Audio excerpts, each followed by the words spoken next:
eddakiika ziri 16 ezise ku ssaawa 8 ogw'emisana gw'olunaku olwaleero wano ku 9 Katonyezi mu Famma Radio Bilal omukowoozi okwokyali puroguramu ya daawa yeegobye ku ntooza leediyo yo emisana gw'olunaku olwaleero. Shukran ya Rabbi, shukran hadaita qalbi, shukran nawwarta darbi, shukran shukran ya Rabbi أنا بصلاتي السلام وبالسعادة أنعم أفخر بأني مسلم شكرا يا رب. Olunaku lwa Sande twebaza mwenna abakulisa mu puroguramu zaffe ez'enjawulo naddala ewa muganda waffe Ismaila Kalumba Butannaziba Magezi Muliro ne puroguramu endala nnyingi okutuuka essaawa eno yennyini ku puroguramu yaffe ya daawa wano ku 9 Katonyezi mu Famma Radio Bilal omukowoozi omuweereza nkyali mukwano gwo Nabutambala Safi Ismaila Kakumba Kyobe. Olunaku olwaleero lwa njawulo nnyo naddala ku sayidi yange biidhinillahi tabaraka wataala ndabiseeko n'abasomesa bange ab'ebitiibwa twatudde dda nabo mu studio biidhinillahi tabaraka wataala. N'olw'ensonga etukubiriza bubeera mugumiikiriza bingi bijja ebyokuyiga bingi olunaku olwaleero puroguramu yaffe ya daawa biidhinillahi tabaraka wataala.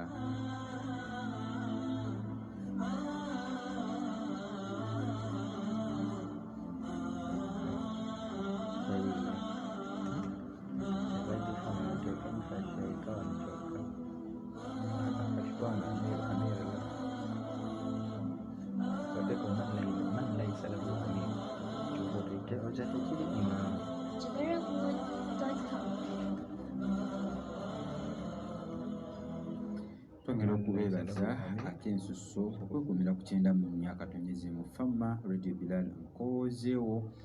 Ennaku z'omwezi ziri 13 omwezi gwa mwenda omwaka 2020 mu kalenda yaffe ya Gregor.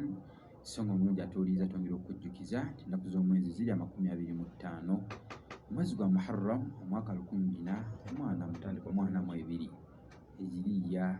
Tuli mwezi gwa Muharram omwaka 2042 nabwe kitutukubiriza omulungi atuwuliriza bino oteekeddwa okubeera ng'obimanya kuba ibaada z'obusiraamu ezisinga obungi zitambulira ku nnaku za mwezi. Nabwe kityo tukubiriza omulungi atuwuliriza ongera okwebaza akaseera konna okwekumira ku 9 Katonyezi mu Famma Radio Bilal omukowoozi wo. Olunaku lwa Sande puroguramu ya daawa yeegobye ku ntooza leediyo yo okutuuka ku ssaawa 10 ezaakageza ku lunaku olwaleero ne mukwano gwe Ismaila Kakumba Kyobe imaamu wa Masjidi Taqwa ku Tawo Kaleebe. Ya Rabbi shukran hadaita qalbi, shukran nawwarta darbi, shukran shukran ya Rabbi. Mukadde wange Sheikh Ishaq Senfuma District Amin wa Luweero District tukwebaza ssebo okubuuza Radio Bilal agamba nti tukwaniriza nnyo munnaffe. Mashallah tabarakallah. So Allah wekitiwakkirize nammwe abalungi abatuwuliriza twongera okubajjukiza olunaku olwaleero tutambudde n'ekitongole kyaffe ekya Al Ihsan Muslim Center nabwe kitugale ku Facebook. Tugenda ku Facebook live so okuswiminga naffe biidhinillah n'osoma nga bw'olaba ku basomesa babo olunaku olwaleero. هديت قلبي شكرا نورت دربي شكرا شكرا يا رب. Shukran ya Rabbi. Ye Allah tumwebaza akaseera konna kubengera ebijjanda byatutuusizzaako. Wallahi mu bangi babijjeeku mu byo mulimu ekyengera eky'obulamu, mulimu ekyengera nga kya bulamu. Bakibanga Allah asiimye tuba tukyali balamu serwambala Soweeti mwana wattu kya bbeeyi ky'osaana okwebaza nakyo Allah obw'ekitiibwa kubanga Allah baakiggyeko biidhinillahi tabaraka wataala. Tugambye tuli ku Al Ihsan Muslim Center olunaku olwaleero tutambudde nabo biidhinillahi tabaraka wataala. Era tukubiriza osobola okubeera nga tusitreaminga live naawe ku Facebook page yaffe eyo eya Al Ihsan Muslim Center nobeera ng'olaba ne kubasomesa baffe ab'olunaku olwaleero. Mu studio tulina mukadde waffe Al-Hafiz Sheikh Umaru Kasuule. Nsaba Allah wekitiibwa mutukumu Al-Hafizu biidhinillahi tabaraka wataala. Tunawo ne mukadde waffe Sheikh al-Islam Allahu Akbar Sheikh Kasuule Makki Haji bi'idhnillahi tabaraka wa taala batudde dda mutoza radio Bilal nga tebalina nsonga ndala yonna ebaleese okujjako kuliisa myoyo gyaffe. Saba Allah wekitiibwa basiime naffe Allah atuyambeko olyawo okweteekerateekera ekinnya Allah kyataddemu abangi. شكرا يا ربي شكرا هديت قلبي شكرا نورت دربي شكرا شكرا يا رب. Tuwuliriza ku 94 katonyizi mu Fama Radio Bilal. Nyongera okujjukiza essaawa eno yennyini bannaffe batutegeeza nti hela mutalibi shaitan ge mafuta gokka okuva e Misiri ku lusozi Sinai agajjanjaba endwadde z'amajjinni zonna esudde mu mibiri gyaffe. N'olw'ensonga etukubiriza beera ng'ofuna amafuta ga hela mutalibi shaitan obeere nga bwejjanjaba nago biidhnillahi tabaraka wa taala. Bagamba nti gajjanjaba omutwe oguluma, ebirooto eby'entiisa, abameketa amannyo, abantu abagwa ensimbu, abantu abalina ebimutambula mu mubiri n'embeera yonna etakweyagaza obulamu bwo nga naye muli mu butuufu obulwadde obukuluma naye obunoonyeza mu byuma eby'ekizungu bubuze. Beera ng'ofuna amafuta ga hila mutwaliri sheitaani obeere nga wejjanjaba nago biidhnillahi tabaraka wa taala. Bagamba nti ageetaaze ojja gasanga awo ku Mukwano Arcade we bayita ku AK Islamic Book Center ewa mukadde waffe Haji Ashraf Kalungi omukutu kwali awuliriza biidhnillah. Gendayo amafuta ojja gafuna gali mu bungi ddala. Abe bwayise ojja gasanga ku Umma Islamic Hubs wansi wa Masjidi Afwa Kasule awo okulira n'ebitaala wennyini, edduuka namba 3 biidhnillahi tabaraka wa taala. Nawe munnaffe ojja gendawo amafuta obeere ng'ogasangawo. So nga n'abeeruweero gali ku Nabbuto Pharmacy ku mulyango ogufuna mu ppaaka y'Eruweero ewa Haji Ali Mutebi. Gendawo obeere ng'ofuna amafuta ago. Reception za Radio Bilal tegakubuzeewo. Tuma omwana wa boda boda ajja ku reception za Radio Bilal agamba omwana nti bajja gakuwa wegali. So nga n'abeggayaza amafuta gasange awo ku Mirembe stage okuliraana omuzikiti owa Hajati Safina awo nyini ku dduuka ly'engoye z'Obuyisiraamu. Gendayo obeere ng'ofuna amafuta ga hila mutwaliri sheitaani obeere nga wejjanjaba nago.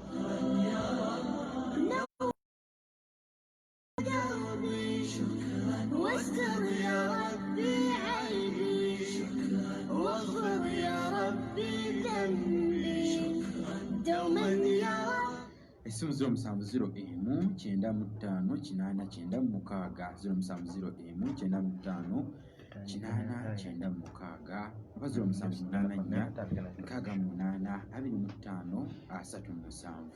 25 37 0784 68 25 amafuta bagayita hila mutwaliri sheitaani. أكرمني بالإيمان واغفر لي يا منان دوما يا.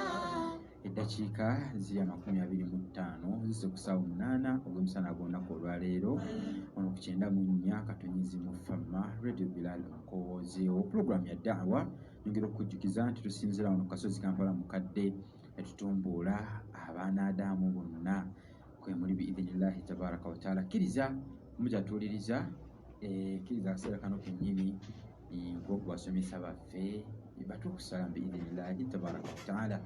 Kansokere ndi wa mukadde wange Sheikh Amaru Kasule. Sheikh, naam, twesiima okulabako olunaku olwaleero. alhamdulillah Ya Rabbi. naam alhamdulillah wassalatu wassalamu ala rasulillahi sallallahu alayhi wasallam. Sallallahu alaihi wasallam. رب اشرح لي صدري ويسر لي أمري واحلل عقدة من لساني يفقهوا قولي أما بعد. أمانيا عمر سليمان Kasule Aywa. genkozesa Naam. nva ndi musomesa Barakallahu fiik. mpangalira kawempe era nankolerawo emirimu gyange na office. Omusomo gwe tuzze okusoma olunaku olwaleero gunkutteko nnyo ng'abalala bwe Awo bakwatako. nyini nga situnnaba kugwanjula. Naam, Ekkiriza mpe Sheikh Makiyu Kasule akazindaala. ayinza okubatuwuliriza abantu. Naam. بسم الله الرحمن الرحيم ثناء على الله سبحانه وتعالى ثم الصلاة على مصطفى محمد صلى الله عليه وسلم. Sallallahu alaihi wasallam. nja kubalamusa n'ekiramuso ekikyasinze okuba ekirungi nti assalamu alaikum warahmatullahi wabarakatuh. Wa alaikum assalaam wa rahmatullahi wa barakatuh. Amannya nze Kasule Omar Makiyu. ono mukulu wange Kasule Omar Sulaiman kati nze Kasule Omar Makiyo. Ahsanallahu ilayk.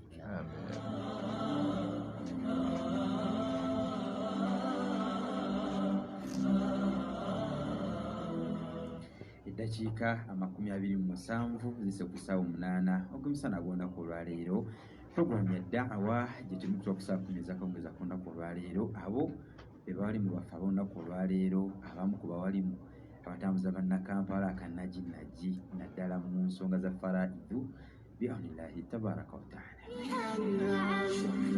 أفخر بأني مسلم شكرا يا رب.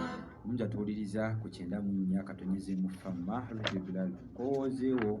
Twongera okwebaza songera tukujjukiza bannaffe aba SD Beddings bakutegeeza nti oyagala ebyokweyalira ebya buli kalonda yenna genda mu bannaffe abakugu mu kutuusa ebyokweyalira ebirungi nga be ba SD Beddings bagamba nti bakuletedde blankets ennungi, amasuuka amalungi, mosquito nets, bed covers wamu ne closet. Emiwendo gyabwe gya wansi ddala era nga baaniriza oyo yenna ayagala okusuubula mpozi naawe ayagala okugula kamu kamu. N'olw'ensonga eyo bakugamba nti basangibwa ku Ham Shopping Ground Block A okuliraana New Tax Park room number 46A. Kumanya ebisingawo bakwere ku ssimu ya 0774546915 0774546915. Genda weesuubulire ebyokweyalira ebirungi, ebintu by'abaana ebirungi gye biri, bed covers, dove n'ebirala bingi. Genda mu bannaffe ba SD Beddings obeere nga mwana wattu obyefunira.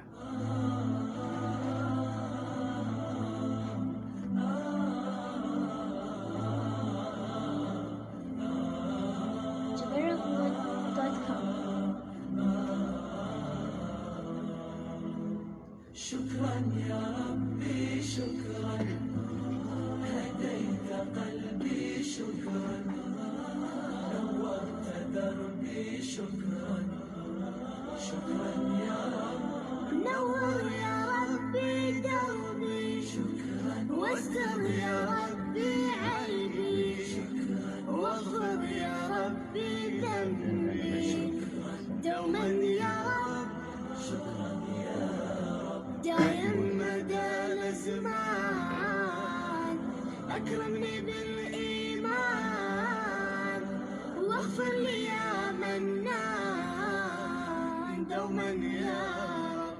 Omukutu gwa 94 katonyezemu famma Radio Bilal Nkozeewo. Twongera okubebaza okubeera abawuliriza abalungi abakyekuumidde ku 94 katonyezemu famma Radio Bilal Nkozeewo. منان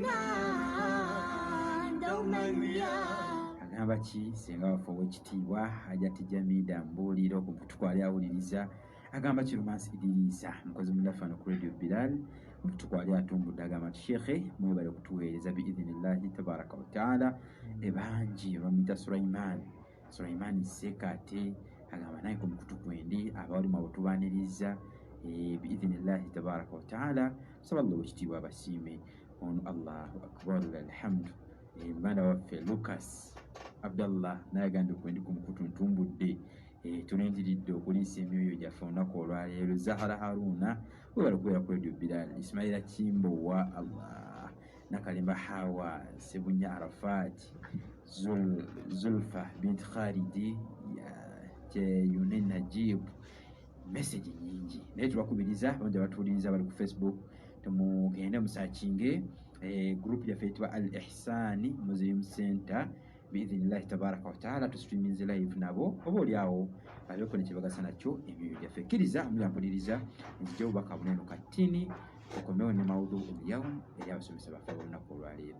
Singa namanya omwana ono sandi mwononeddeko ssente zange. Va mu kwejjusa omwana musomeseze ku Nuru Islamic Institute, jjajja w'amasomero g'eddiini n'oluzungu mu Bugisu region. Ku Nuru Islamic Institute basomesa eddiini n'oluzungu okuva ku primary esooka mpaka ku siniya ey'okuna, naye mu byeddiini basomeseza ddala mpaka mu siniya ey'omukaaga giyite thanawi. Nuru Islamic Institute yawandiisibwa n'ekitongole eky'ebyenjigiriza n'ebyemizannyo. Balina universal secondary education, balina abasomesa abatendeka obulungi ku madaala gonna, amazzi amayonjo, amasannyalaze, eddwaliro ku ssomero lyennyini ng'ate mulina abasawo abatendeka obulungi. Nuru Islamic Institute, ssomero lya Kisulo nga lirina n'abaviira ebweru, abawala n'abalenzi, esangibwa ku Tororo Road e Bwalula, mayiro 4 okuva mu kibuga eky'Embaale. Wayagala esingawo kuba ku Noti 7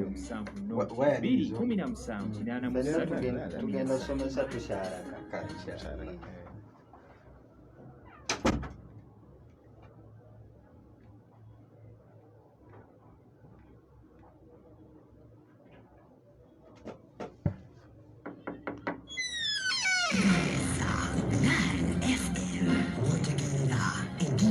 Bakubulira hadithi kubanga hadithi eragira bintu birungi giwulirize gikorereko omutuusa lw'onafuna omuntu agamba nti kino lwaki okikoze kityo naye nga olina okwegendereza genda mu maaso okwanga owebweru bwafa engoye zalese basindikira ffe mmwe nze sambala sisobola kwambala lugoye lwa mufu nebaleeta nabuli obwomunda nabuli obuleeta omuntu nayambala akomunda tamanyire kava oli eyakasookako yalagawa emizanyusa saako n'ebyemizannyo ani kapiteni wa ttiimu ya Uganda Cranes ono masha seba tugambye ezibadde Egypt obiga 9 Bilal FM Ongozero.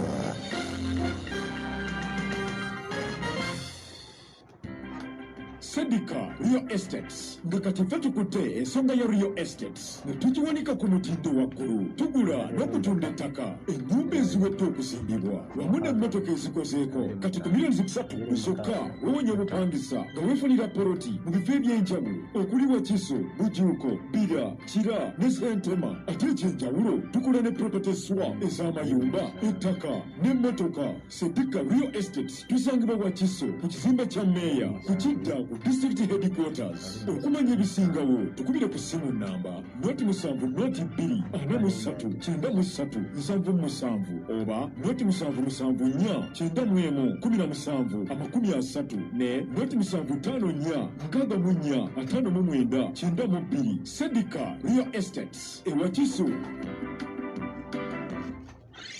Okyawuliriza rediyo ensunsule yalifama ate nga nnongoseemu www.ugandaradioblog.com 94.4 byalifama ku simu yo mu mmotoka yo byalifama okuwuliriza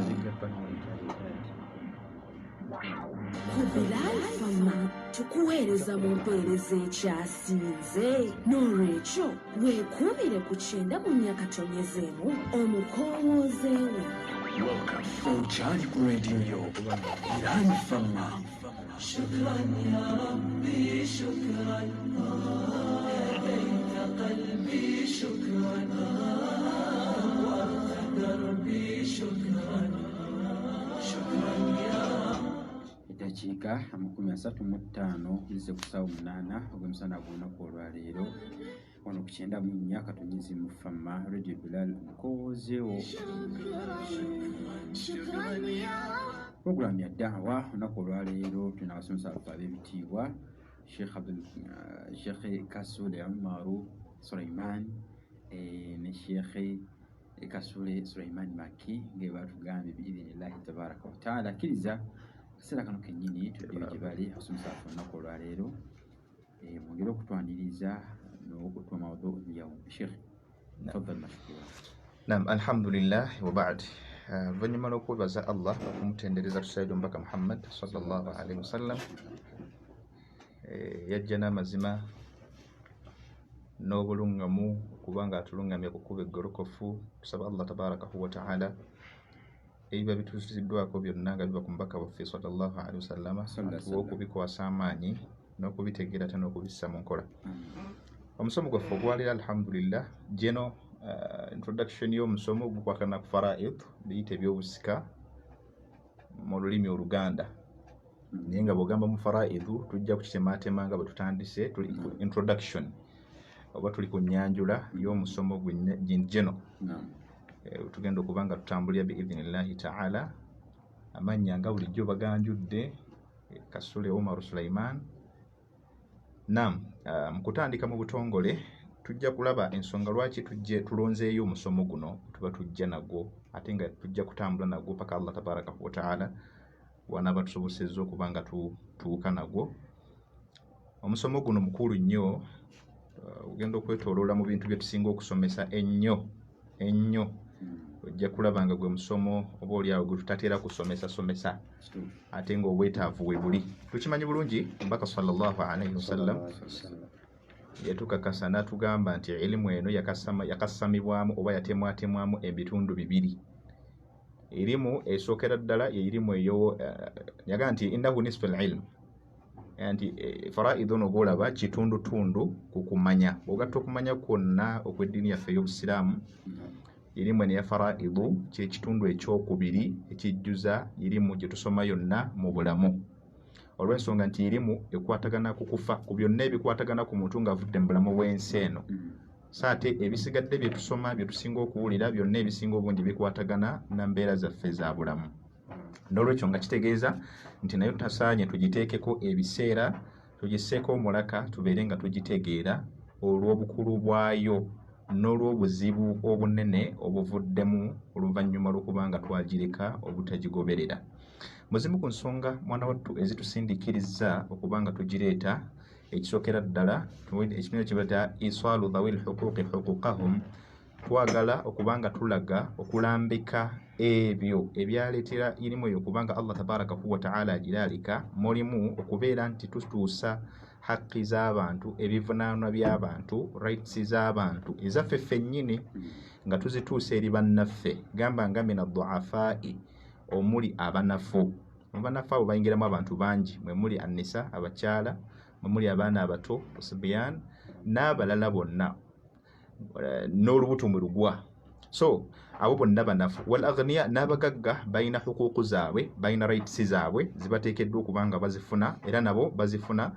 Ne mubeeramu abantu be bayita al-fuqara, abaavu, nabo bayina huquuqu zaabwe n'abalala bangi. So kikituleeteza erimu eno. Ensonga ey'okubiri, taatullahi tabarakahu wa ta'ala watiba'u rasulihi sallallahu alaihi wasallam. Mu erimu eno bwe tuba tugisoma naddala ekwatagana ku ddiini, tugendereramu okuba nga tutya Allah subhanahu wa ta'ala wamu n'okugoberera omubaka Muhammad sallallahu alaihi wasallam.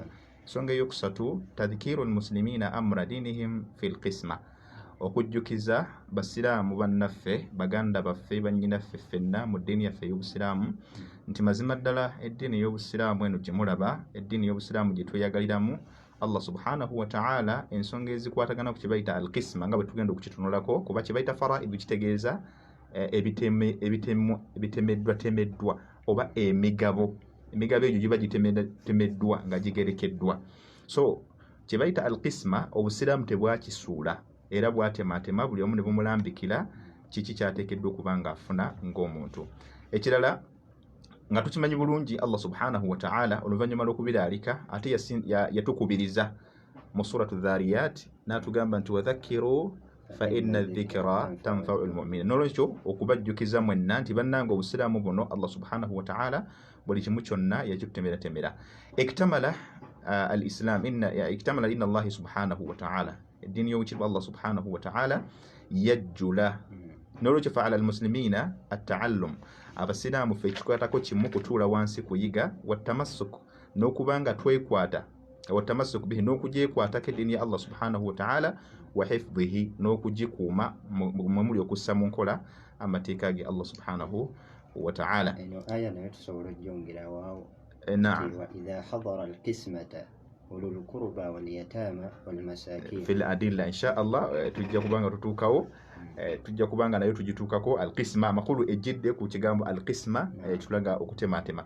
Naam, ensonga ey'okuna qat'u an-nizaa'i fi al-usar, okukutulawo enjawukana. Ekigambo kye bayita qisma bwe tunaba tukirambuludde nga tukituusemu nga Sheikh bwagambye mu aya, tujja kukirambulula. Naye kye bayita qat'u an-nizaa' muzimu kizitoma kibasa ad-dawafi' ila ma'rifati al-fara'id, biki ebitusindikiriza okulaba nga ate tuvaayo n'erimu gye bayita fara'id oba okumanya okukwatagana ku migabo ku byengabana. N'olwekyo mulimu kye bayita qat'u an-nizaa' fil usari, okujjawo enjawukana n'obutakkaanya, misunderstandings zonna ezibaawo mu families zaffe ez'enjawulo hawla alqisma nga zeetooloolera ku migabo mu kugabana allati addat ila qat'i arrahmi nga zitusindiikiriza mwana wattu n'okukutulawo eŋŋanda zaffe wantihai ila almahakim alwataniya n'okubanga tugenda okumaliriza nga tumaliriza mu makooti olwaleero abantu gye tumaliririza ate ono n'awabidde abewabigana baŋŋanda naye ate nga bavudde ku nnono oba bavudde ku Qur'ani kyebakola ki kyebalagira abalala yantahuna ila sihr abalala bamalirira mu kulogagana walqatl n'okuttiŋŋana n'ebisigadde ebiringa ebyo byonna bitumanyi ebisaasaanidde mu families zaffe pozi n'ekisembayo naye nga bingi n'ekimu ku kisembayo ku byo taalimu almuslimina anna almaala lillahi alladhi razaqahu iyah omusiraamu yenna asaanye amanye nti ebyobugagga byonna bye tubeera nabyo oba ssimu oba ssaawa kakasa bukakasa era okimanye nti akugabirira ye Allah subhanahu wa ta'ala emmaali oluvannyuma lw'okugikuwa subhanahu wa ta'ala wa huwa alladhi tawalla qismatahu ba'da wafatika Allah subhanahu wa ta'ala kennyini yatwala obuvunaanyizibwa oluvannyuma lw'okuwa ebyobugagga ebyo n'oluvannyuma lw'okuvaawo okwo n'aba nga yennyini yatwala obuvunaanyizibwa n'agitematema n'alaga baani abasaanye okuba nga bagikola ki nga bagifuna n'olwekyo yensonga etuleese n'olwekyo oluvannyuma lw'okufa kw'omusiraamu yenna akimanye nti oluvannyuma lw'okuvaawo tumanyi twagambye nti erimu emitweko ebiri Allah emmaali agikuwa mu bulamu n'obeera nayo n'akulaga bw'otakeddwa okugisaasaanya oluvannyuma lw'okugisaasaanya ku mu bulamu bwo Allah bw'akugirira n'ovaawo mu nsi muno ate yatwala obuvunaanyizibwa ebyobugagga ebyo bye yakuwa n'aba ng'ate abigabira abasigadde abalala nga tukimanyi bulungi almal Allah subhanahu wa ta'ala fi hadith al-Qudsi yagamba almalu mali wal jannatu jannati fashtaru jannati bimali Allah subhanahu wa ta'ala tukakasa nti yatuwa era kennyini atugamba nti mali yiye n'atugamba n'ejjana yiye n'atugamba atya nti fashtaru jannati ejjana yange mugigule bimali nga mukozesa ensimbi zange exactly ekitegeeza nti Allah ekitegeeza nti atwazise kuba kutwazika emmaali gy'olina ebyobugagga byonna by'olina munnange muganda wange mwannyenaze kimanye nti bya Allah subhanahu wa ta'ala kitegeeza tekyetaagisa kubikaayaniramu ate mumanye omugaso lwaki Allah subhanahu wa ta'ala akuwadde emmaali eyo mu bufunze katugende ku musomo ku kinyusi ky'omusomo awo tubadde ku nsonga lwaki kiki ekitusindiikiriza okulaba ng'ate mwana wattu tugenda okumanya emisomo egyo biidhnillahi tabaraka wa ta'ala.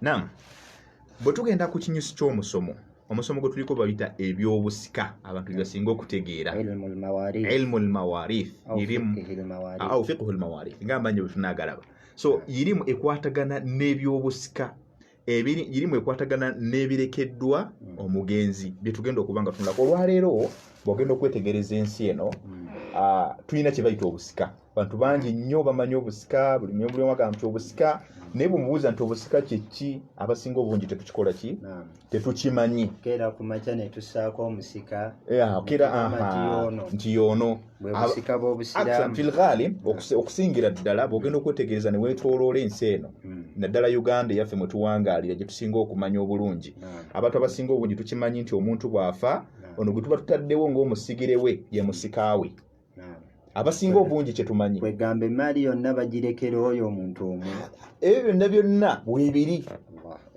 emmaali bagikwata ne bagiwa oyo bingi nnyo bingi kati tuzze okulambulula okulaga munnange obusika obw'obusiraamu buli ayitibwa nti musiraamu obusika obw'obusiraamu obw'eddiini busiraamu bwebuliwa kyekinyusi kyaffe ky'olunaku olwaleero hadha nisful ilm kitundu kukumanya n'olwekyo tuyingiridde irimu bwe twongera ku irimu ey'obusika tuba twogera ku kufa directly tuba tuli mu kufa kuba omuntu wafa basigalawo baniino be bateekeddwa okumuddira mu bigere naye mu ngeri ki naam awalan taarifu ilmu alfaraid wa dhikru ba'd asma'iha tugenda kunnyonnyola definition oba okulambulula ekigambo kye bayita faraidu kye bayita mirath obusika mu ddiini yaffe ey'obusiraamu n'agamu ku mannya agakozesebwa kitegeeza ki agamba nti yutlaqu ala ilmin alfaraidu iddatun min al asma'i wa alfaadh irimu eno gy'olaba erina amannya ag'enjawulo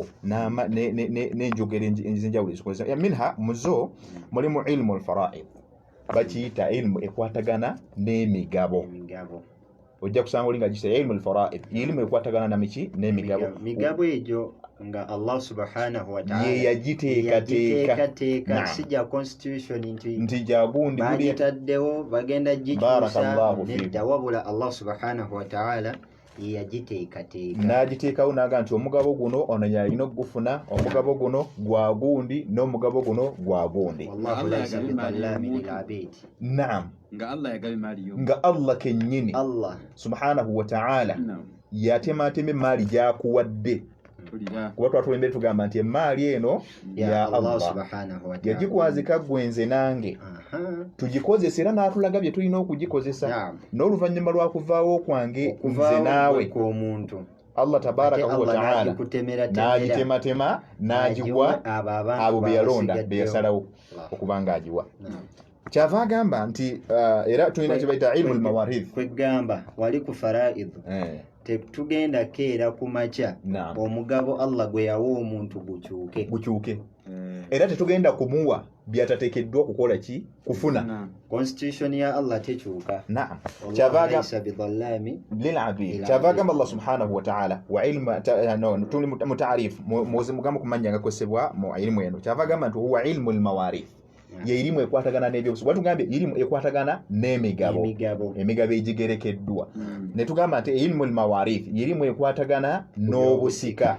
Wa fiqhu al-mawarith ilimu ekwatagana n'obukenkufu oba okumanya okukwatagana ku biki ku byobusika. Kitegeeza kino nti omuntu akwata aba ateekeddwa okubanga akola ku bintu ebyo ateekeddwa okubanga faqih ayina ku knowledge oba ayina knowledge si kubaako na knowledge naye nga alina okumanya okumukakasa okuba nti ayimirizaawo ebintu kwegamba tebibeerawo bubeeza wabula olina n'okubitegeera. Naam, kyava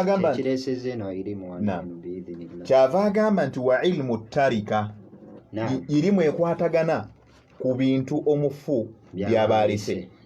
Tarika kitegeeza nti omuntu by'abaalese mu byobugagga bye emaali gy'abaalese kyekyo bayita tarika. Nagamba nti wahadhihi al-alfadhu kullaha zino zonna amanya nga bwe tugogedde yuradu biha ma'nan wahida inda at-tajawuz. Bino byonna bwe tugenda okubigatta nga bwe twogedde fiqhu al-mawarith ilmu al-mawarith ilmu al-fara'id nga bwe tubyogedde ilmu tarikat ilimu yonna eyina amakulu aga ekwatagana ku muntu afudde ebintu bye biragawa bani abateekeddwa okubanga babifuna. Nagamba nti wahuwa ilmu alladhi yutawassalu bihi ila ma'rifati ansibai alwaratha min tarikati almayyit. Ye ilimu eyo Allah subhanahu wa ta'ala nga bwebatu wadde ntugitegeera yetuwa kekagwa kutuyita bwe mukozese mutuyita oba lyekkubo lituyitiramu okumanya abaffe bannaffe bateekeddwa okufuna byenkana ki mwabo abateekwa okufuna kusaidi yomufu mali yomufu. Lakin المعنى الدقيق لكل واحد منها يختلف عن الآخر لهذا يسمى أو يعرف بكل واحد منها. tugenda kubeera nga tulaba ugana amakulu getwogedde mu bigambo bino twongere tutemeteme mu kugaziya omuntu ategeere bwe bagamba faraidu kyeki bwe bagamba mirathi kyeki bwe bagamba tarika kitegeeza ki kyekikulu kigenda kubanga bino byonna bwogenda mu kunnyonnyola fi maanaha mu makulu gaabyo buli kimu kirina amakulu agali mustaqilla ageyewulidde. Naam, katutandike n'ekigambo kye bayita ilmu al-fara'id nga bwe tubyogedde. Agambye nti ilmu fi lugha mu lulimi olwarabu kimanyikiddwa kiti agambye nti jamu farida. Bwe bagamba faraidu kibeera mu jamu ebeera plural form kiba kitegeeza emigabo nga mingi naye ate ogumba guyita farida omugabo. Wahiya mushtaqatu min al-fard era nga erinnya eryo lijjibwa mu kigambo ekiyitibwa fardu.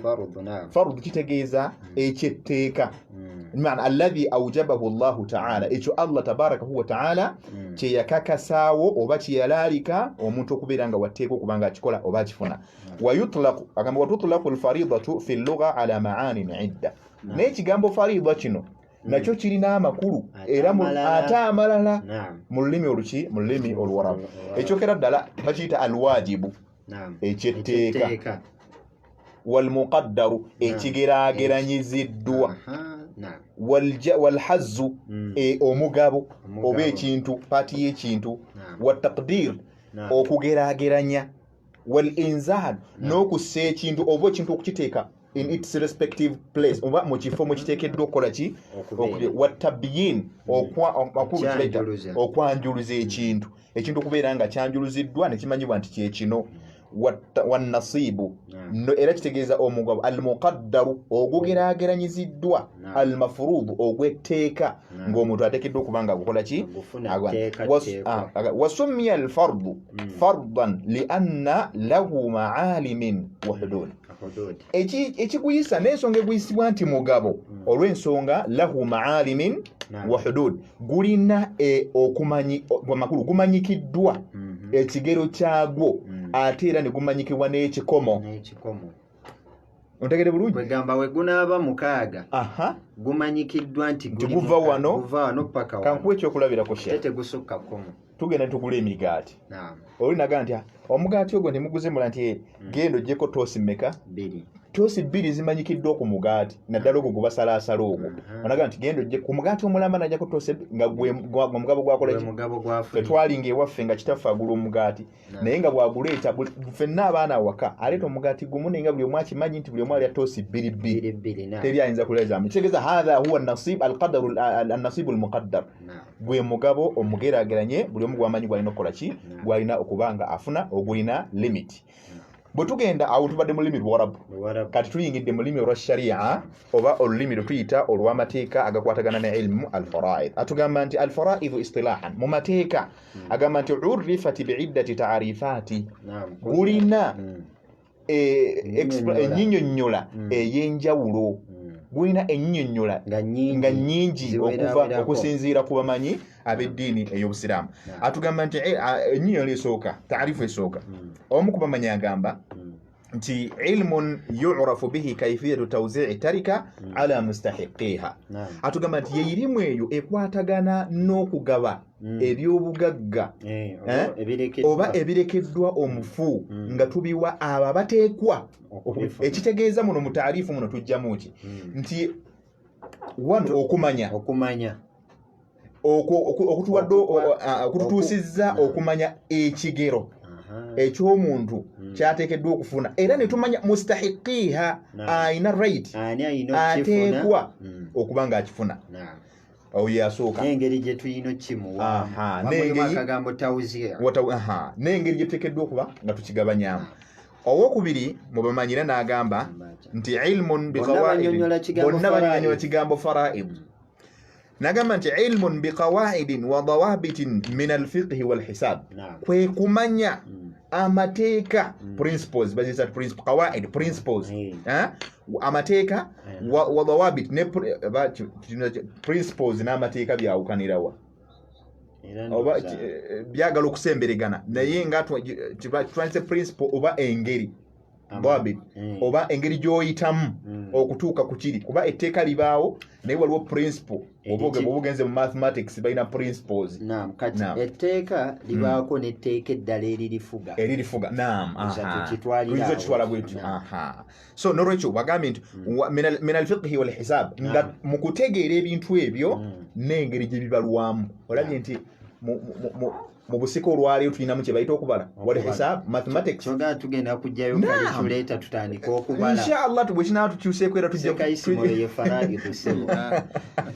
nolwekyo tujja kubanga era awo nawo tukola ki nga tutuukawo inshallah naam nagamba nti yurafu biha nasib kubanga mu kubala okwo mwe tuyita bimaarifati nasibi kulli warithin min attarika tukitegeera bulungi kyayina okufuna naam nga tuyise mu kubala nti bw'obaza wano muwendo bwegudi afuna mmeka bweziti kakati beefula nti be batandikawo maathi ng'ate maathi tumusanze mu Qur'ani Allah yamuteekateeka Allah yayawukana ekyokubiri era mu mbeera efaananako bwetyo bwe tusoma taarifu eno erina kyentegeeza nti waliwo abantu saawa zino nga bwe tugambye nti tuli ku byabusika abantu mu famiri gye bali waliwo kankuwa example waliwo bayita abakulu b'ebika mu famiri z'abasiraamu yonna gye bali ne mu famiri zitali z'abasiraamu kakati nze natula wansi ne neebuuza nga nze asomyeko ng'olwaleero era ndi mu kusomesa baddu ba Allah subhanahu wa ta'ala nti bannaffe bano abajja okugabanya ebyobugagga ebyo principle ki gye bakozesa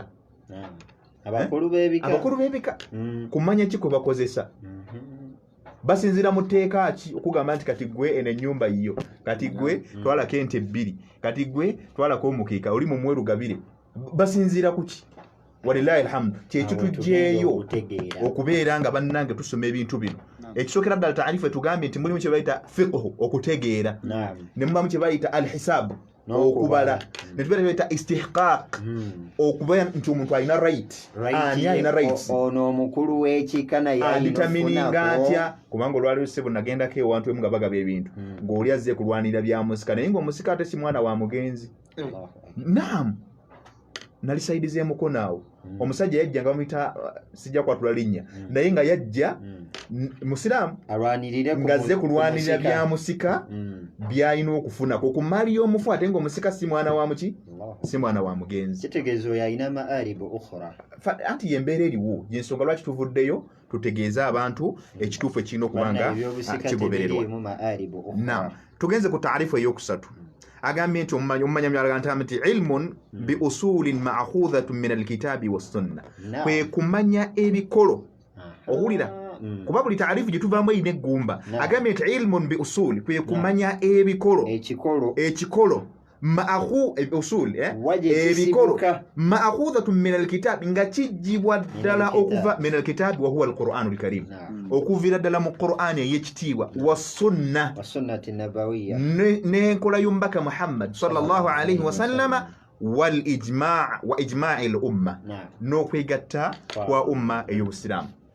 Abaffe bannaffe abajja okugaba ebintu by'abantu balina hadithi, balina aya kwe beesigamira, oba balina okwegatta ku abamanyi kwonna kwe bayimirira. Wano no njogera ku bakulu b'ebika.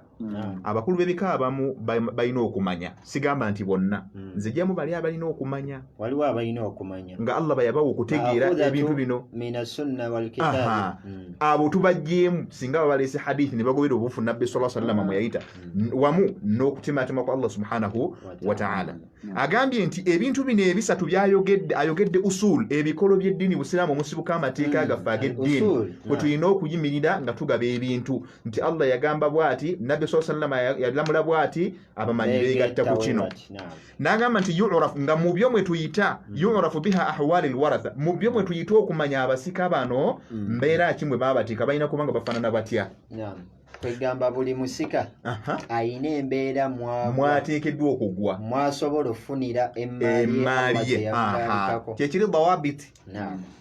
Kyava agamba nti waman yarithu waman la yarithu, n'okumanya ani ateekeddwa okubanga musika n'ani atateekwa kukola ki, kuba musika.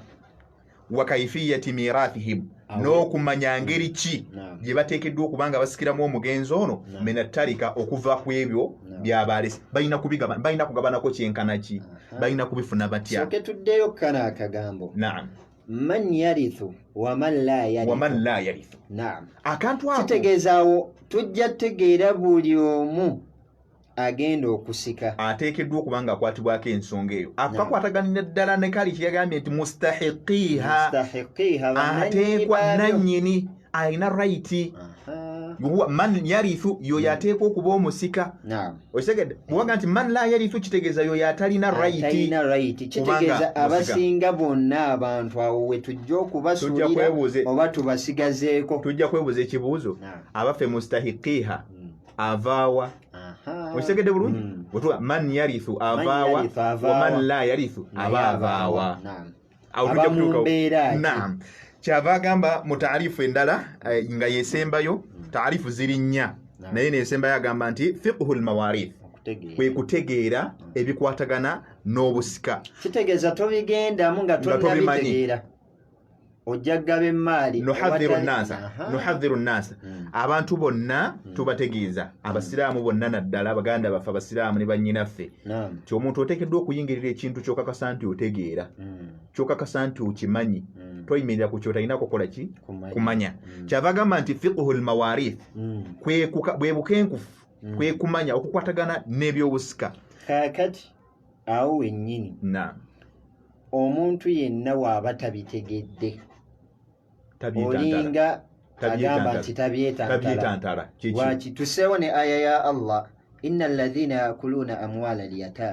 dhulman innama yakuluna amwalahum innama yakuluna fi butunihim nara.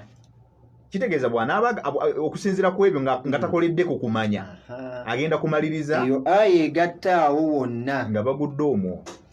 Kyava agamba nti wa ilmu lhisaabi almusila ila maarifati ma yakhussu kullu dhi haqqin min attarika, nga yeerimu eyo etumanyisa ebibalo. Okitegedde ebibalo ebyo ebitutuusa okumanya buli omu kyateekeddwa ekiri specific ekimweyawulidde mu basika ku ebyo omufu by'abalese mu byobugagga bye, okumanya kikyateekeddwa okuba nga atwala mugabo kigwalina okuba nga afuna. So wahadhi taarifati kullaha bimaana wahida, byonna nga bwe tuzisome taarifu zino zonna abamanyi zonna zirina amakulu ga mulundi gumu tezaawukana. Illa anna thalith huwa ajma'uha, wabula eno eyokusatu gye tugambye egaseemu ebikola ebisatu ebya daliiru gyagambye ate agambye nti ilmun bi usul ma'khudhatun min alkitabi wassunna wa ijma'i al-umma. Ebiba byesigamiziddwa ku bintu bisatu yatandika na adilla nti byonna bw'oba ogenda okujja okugaba ebyobugagga by'omuntu sooka otunule Qur'ani egamba ki, sooka otunulire Nabbi sallallahu alaihi wasallam agamba ki, sooka otunulire abatukulembera beegatta ku ki oba baalamula batya mu nsonga ez'enjawulo. Gamba amateeka ago tongero kikkaatiriza toyina walala wojja gasanga okujjako mu bintu bisatu. Kwegamba wetunaafunayo ekitabo ky'omukulu w'ekika nga yakiwandiise nga kirimu ebyo byonna kyemaali tugenda gigaba bwe tuti tukikolerako oba tetukikolerako. Kitegeeza nga byesigamiziddwa ku bisatu bye twogedde. Kyenagambye bwe kiba tekiriimu then ate awo tutuula kukola ki? Naam, abakulu b'ebika ndowooza yonna gye bawulidde. Naam, kyava agamba nti innama summiyat alfaraidu bihadha alism, lwaki bagiyita emigabo lwakijja irimu ekwatagana n'emigabo. N'agamba nti wa in ishtamalat ala ta'sib, newankubadde nga mu yo bwe tuba tugiyingiddemu waliwo kibayita ta'sib, tujja kukituukako. Waliwo olujja okusanga nga waliwo omuntu agenda okutwala ebintu by'omufu ogwo nga yekka yaaliwo yagenda okubitwala. Okitegedde newankubadde nga erimu ebyo oba kali nga weebali naye nga waliwo abafuna ebyo ebitalina kigero. Lwaki bagiyita bwe tutagamba nti lishtimaliha ala alhuquqi almafruda, olw'ensonga nti irimu eyo gy'olaba efumbekeddemu ebintu ebyalaalikibwa Allah byeyageraageranya mu bigabo gyabyo. Allati tawalla Allahu ta'ala taqdiriha binafsihi fi kitabihi alkarim, Allah kennyini yatwala obuvunaanyizibwa n'abitematema n'abiteeka mu Qur'ani ey'ekitiibwa nga ffe tusigadde kussa mu nkola. Tewali yajja kugamba nti ofuna mugabo bwe guti mu maali ya gundi nga tekyesigamiziddwa ku aya lirijali nasibu mimma taraka alwalidatu walinisai nasibun. Hadha huwa, naye Allah subhanahu wa ta'ala n'abanga abo bonna yabateekawo emigabo, yabateerawo emigabo mubakola ki mwe bagwa. N'agamba nti tagliban lihuquqi almafrudati ala alhuquqi almustahaqqa bitasib, ng'olwokuba Allah subhanahu wa ta'ala mu Qur'ani emigabo gyayitirira miyitirivu nnyo abantu abalina emigabo bangi ate okwawukanako n'abantu abafuna ebyobugagga ebitalina kigero. Tabantu walqawlu ilmu alfaraid fardiyun wa fi lugha kiyingiramu ebigambo biyitirivu nnyo okusinziira ku bamanyi abayirimu eno nga bakola ki batugamba. Ekyo kye tubaddeko kibayita ilmu alfaraid. Obedda tuli ku kigambo ilmu alfaraid egirimu ekwatagana n'emigabo kyebayita emigabo nga bwe tukirabye. Taarifu emu yeyakaggwa yokka twagambye lahu iddatu maani. Ilmu alfaraid tumazeyo katugenda ku kibayita ilmu almawarithi, irimu ekwatagana n'ebyobuki kibayita ilmu almawarithi, irimu ekwatagana n'ebyobusika kyeki iri gibadde emigabo kati bino bya busika. Kyava agamba nti ilmu almawarithi mu lulimi oluwarabu fi lugha agamba nti tudau bimaana alirith, kiyitibwa okusikira. Okusikira omuntu masdar waritha shay'un warithatan wa mirathan wa irthan, nga kijjibwa mu kigambo oba kyekigambo ensibuko y'ebigambo omuntu ogamba nti waritha shay'un yasikira ekintu, wirathatan olusikira, wa mirathan wa irthan era kyekimu nti yasikira ekintu olusikira oba bamusikisa olusikisa. Otegedde wa maanahu nga n'ekigendererwa mu kyo ogamba nti yasikidde ekintu agambye nti intiqalu finyatun intiqalu qinyatun an ghayrika min ghayri aqdin, kyebayita mirathi intiqalu qiniyatun kwe kubanga ekintu kijjulukuka okuva mu mikono gy'ono ne kigenda mu mikono gy'omulala min ghairi aqdin nga tewabaddeewo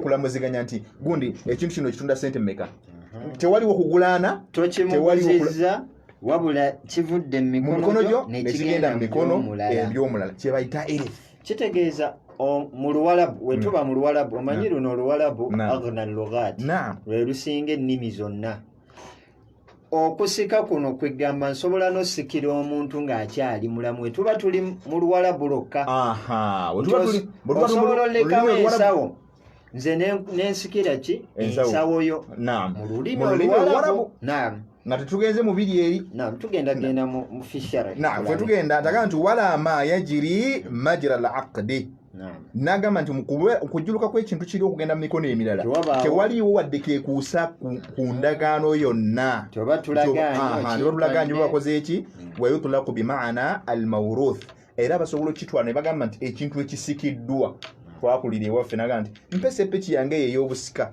mpesa anajja kulira ku sowaani yange ey'obusika eyo ffe twakula tubiraba mu families mwe twakola ki mwe twakulira ebyenjawulo byalingako bajjajjaffe n'abalala balinga babikola ki nga babikozesa kyekyo agambye nti yutlaku ala haqqi lmawruthi ku kintu kiri omuntu kyaba asikidde era asobola okukituuma ekyo nga bagambye nti esowaani yange ey'obusika wahuwa almaalu au shay'in المنتقل عن الميت لورثته من بعده بنسب أو سبب nga yebyobugagga ebiyinza okujjuluka oba ekyobugagga kyonna ekivudde ku muntu ne kigenda ku muntu omulala mu booluganda lwe ku lw'oluganda oba ku lw'ensonga ezo ensonga ebbiri binasabin au sababin either nga wabaddewo oluganda wakati w'oyo afudde n'ono atutte ekintu kye oba ensonga lwaki ekintu ekyo abeera akifunye okuva ku oyo eyafa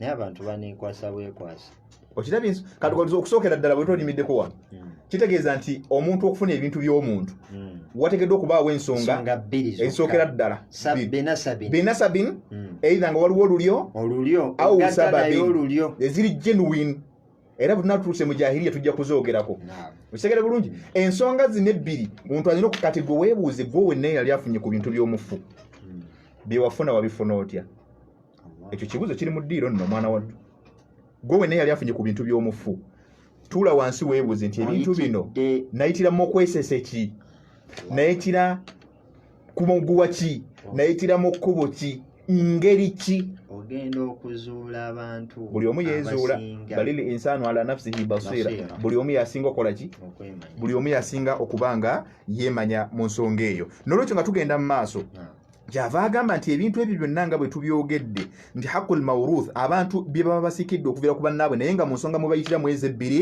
n'agamba nti either nga bakijje akifunde ku sayidi y'olulyo y'okuba nti wa musaayi gwe yafudde oba ensonga endala gyayinza okuba nga ze ensonga eziri genuine ebbiri naye nga tujja kuziraba ensonga ze baleeta zitimirako nagamba kitegeeza nga tetunnavaawo binasabin wasababin tulina okutegeera nasabi eyo yonna yonna olulyo olwo lwonna olwegatta ku mufu awo irimu yonna olina okuba nga ogitegeera nansonga ki kuba waliwo ensonga nyingi oli asolokera ku makya n'atondawo ensonga yo nagaba nange ensikayi lwaki ensonga yange yiino nti ki nti mbadde mukwano gw'ennyonnyo tujja kuziraba bwe tunaaba tutuuseewo inshallah barakallahu fikum naye ensonga ezo tujja kuziraba naddala singa tunaaba tukoze eki nga tunaaba tutuuseewo awantu awo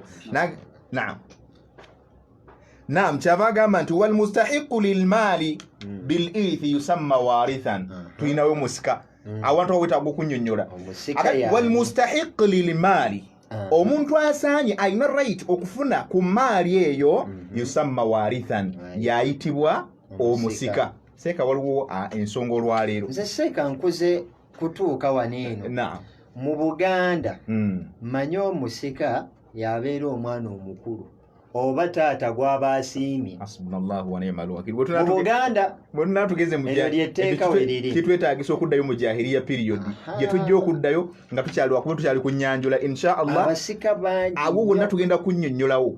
Naye saawa zino olabye akagambo ke baleese agambye nti wal mustahiqu omuntu ayina right. Akagambo mustahiqu kayina ensonga y'amaanyi. Omuntu ayina right, omuntu asaanye, omuntu ateekwa lilmaali okufuna ku by'obugagga bil irithi ng'ayita mu busika yusamma warithan yayitibwa ekitegeeza bil irithi. Naam, seeka bwe tujja wano olwaleero waliwo ensonga mu families ez'abasiraamu n'ezitali z'abasiraamu nti balina gwe bayita bo omuki omusika.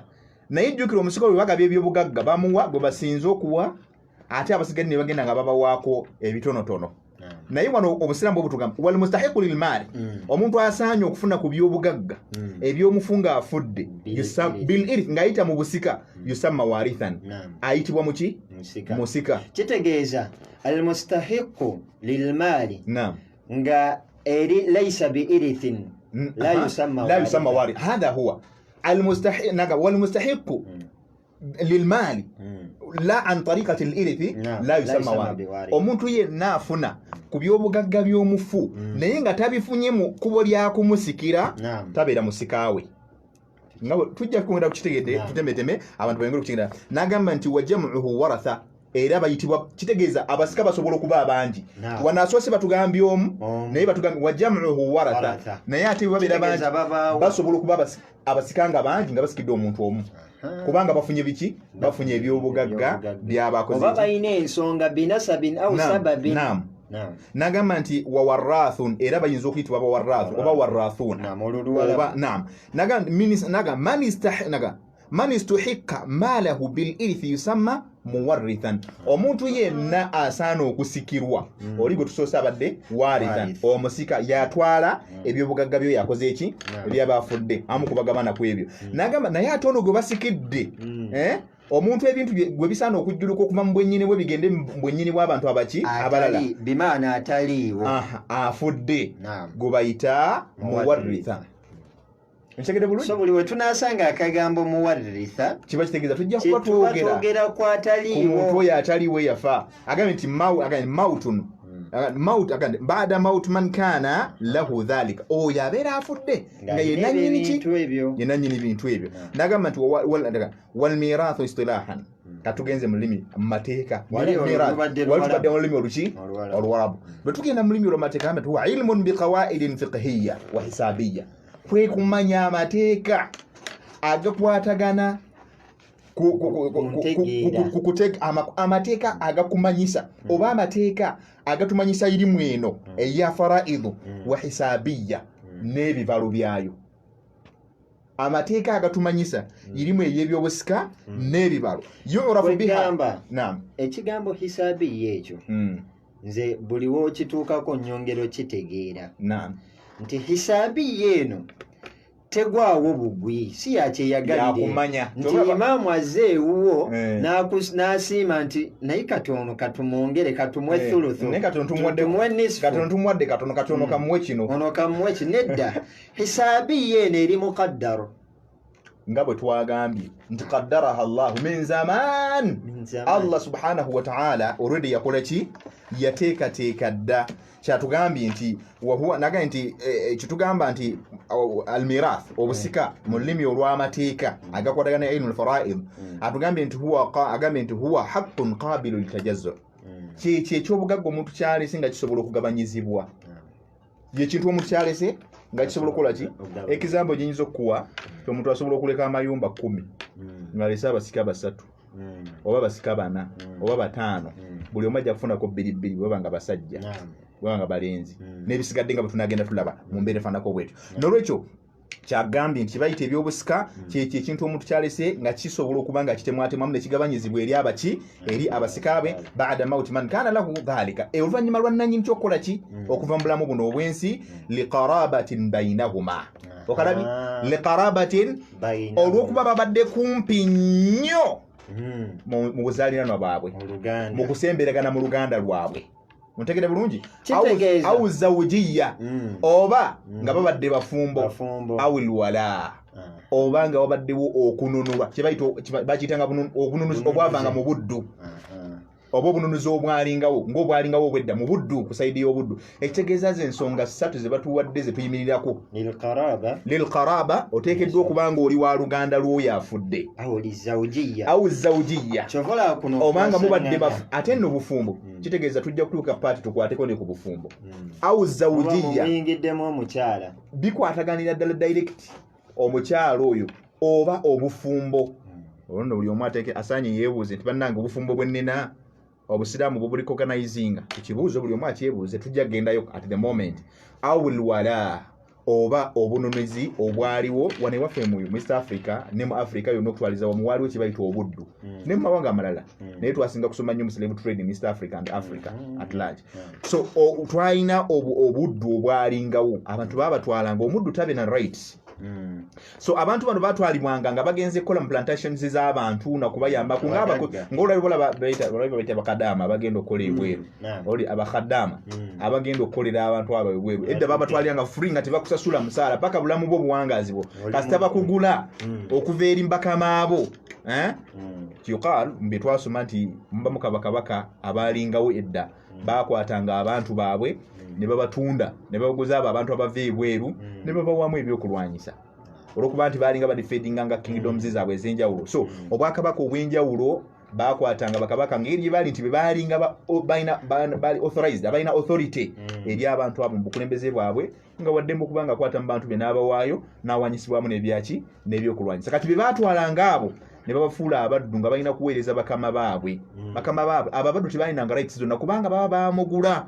abanga ekikopo kye baguze mu katale bw'oyagala kiteeke mu kyoto bw'oyagala kisaleesale bw'oyagala kisuule so abo bye balinga abaddu awo nno waalingawo obusika singa bamununulanga omuntu yamununulanga n'amugja mu buddu ontegedde bulungi abaddu balingawo nja kuwa example ku mulembe gwa Nabbi sallallahu alayhi wasallam walingawo Zaid ibn Haritha Zaid ibn Thabit yali muddu eri Khadija radiyallahu anha Zaid ibn Haritha yali muddu eri Nabbi sallallahu alayhi wasallam nabala bonna balina Bilal ibn Rabah eri Umayya bonna bali naye baagulibwa basahaba ne babayiranga babajjayo mu buddu ne bafuukira ddala abasajja abagundivu mu busiramu so obusiramu bwateekawo obusika bwe bayita alwala obw'obununuzi obwo omuntu okumununula ne bamuddiza rights ze n'abanga obusika obwo bwaliwo naye nga buli kusaidiemu ng'ono master abanga afuse master slave woli newakubadde amutadde n'amugja mu buddu olw'obusiraamu okumwebaza olw'ekirungi kiri ky'abaakoze ne baba nga bamuwa omugabo singa ono gwe banunula ajja n'akola ebyobugagga n'aba nga afunye emmaali bwe yafanga waliwo omugabo ku ebyo byali bisigalidde mu bintu bye ogwakwatibwanga ne guwa oyo eyamununula bisababi hadha huwa bisababi ziri ezasoose binisba kitegeeza wali oyina wagambidde kuba akrab naam abokumbi akariba min abinganda kitegeeza nsolo bba mu wa lugandawo omanyi oluganda lugazi naam lugazi nga ndi wa lugandalo naye nga emmaali yeeno sigisemberedde naam waliwo abandi abokumpi abasookera ddala kubanga n'oluganda lulimu amadaala nja kuwa example omwana wo ne muganda wo omwana wo ne bakadde omwana wo ne kojjaawo omwana wo ne taata w'omuto omwana wo ne jjajjaawo ontegedde bulungi olwonna oluganda lulimu steps bwe tunatuse ku luganda tujja kuba insha Allah ate awo tulambululawo nnyo tubakakase nti omuntu bw'afa si kika kiramba oli ayinza okuddayo n'alowooza nti ate bagambye ba luganda nzono muganda wange si buli kika nti kika kiramba kigenda kujja kisikira omuntu omu wabula abalimu amadaala balimu steps nti eddaala erisooka bwe libaawo erisigata eddala terijja bwekyo mumbeera fanako bwe tujja kunnyolawo sagamba nti naam tugenda mu maaso mu kunnyonnyola wa ilmu lmawarithu huwa ilmun biqawaidi fiqhiyati wa hisabiya twakyogedde nti erimu etumanyisa amateeka agakwatagana ku bibalo ebya ilmu lfaraid yurafu biha almustahiquna lilirith mutumanyira baani abateekwa okubanga bafuna ebyobugagga wama yastahiqu kullu minhum nani naki kye bateekeddwa okubanga bafuna ku buli omu wa asbaabu istihqaqihim olabye wa asbaabu istihqaqihim kwegamba abantu bano wadde ba luganda lwo era bate waliwo ensonga ezitunuulirwa abaffe balimu abo basaanidde oba kyekiri kyeŋŋambye ekika kiramba kisikira omuntu n'ekyokubiri wa shurutihi ate mulimu eno obulombolombo obutunuulirwa nti abafu olombolombo butuukiridde wamawaaniihi ate mulimu era ebiziyiza osobola okuba nga oli mwana wange ne bukeera enkya nenfa naye nga tolimu abo bateekeddwa kubanga bafuna ki bafuna byabugagga bye naye ngaoli mwana wange oli mubaki mu basika bange naye wanu obulombolombo tebutuukiridde obulombolombo buyinza okuba nga butuukiridde ne shurutu nezikola ki nezituukirira naye ne wajja wabawo maania ekigaana ekikuziyiza okubanga oli kwabo ababeera abaki ate nga oli mwana nze nkola ki nze nkuzaala so mumbeera eyo we tunaaba tugaba eno emmaali nga tugigabira abantu baayo wadde Allah balambuludde emigabo gyabwe mu Qur'ani ate waliwo ensonga endala ze tuba tulina otutunuulira n'obukwakkuliza obulala okumuwa ogwo omugabo gwe wadde Allah yagumuwa hadha huwa mu Qur'ani mweguli nti alina okugufuna naye singa obulombolombo buba tebutuukiridde oba tasobola kubanga akola ki nagamba nti wafiqhu lmawarith huwa ilmun biqismati lmawarithi ala almustahiqiha au musaqina laha min arrijal au min alwaratha kwate kibaita fiqhu almawarithi kwe kumanya ingeri ki gyogenda okubitematemamu okubikwasa abo abateekwa okubanga bakola ki babifuna so kyetugambye ekyo tusomye ku bintu bibiri kyabagamba nti ngosomya alfaraidu ilmu almawarith olabye bwe twogera ku faraidu tutegeeza byabusika bwe twogeza ku byobusika tutegeeza faraidu lwaki liannaha tubhathu min almirathi walirith olw'ensonga nti byombiriri nga bw'obiwulira bijjibwa mu byabusika omuntu byabakoze eki bigambo bibiri naam tuyina alfaraidu walmirath wa ilmu almawarith byonna wetunaabinyonnyola ojja bitegeera naye ate byonna bikola ki bitegeeza ekintu kimu kyekyo omuwandiisi yatugambye nti ebigambo bino byombiriri nga bw'obiwulira bisembereganye mu makulu naye ate byawukana mu nnyinnyonnyola naam hadha huwa oli wayogera osobola kugamba ebigambo byombi bw'ayogera nti faraidu tegeeramu nti ategeeza byabusika bw'ayogera nti miraathu tegeeramu nti ategeeza byabusika naye bw'oyingira mu kunnyonnyola nga bwe tunnyonnyodde buli kimu kiina amakulu agali mustaqilla idha jitamaa ikhtalafa naam barakallahu fikum kutubwa 94 katonyize mu fama radio Bilal omukowoozeewo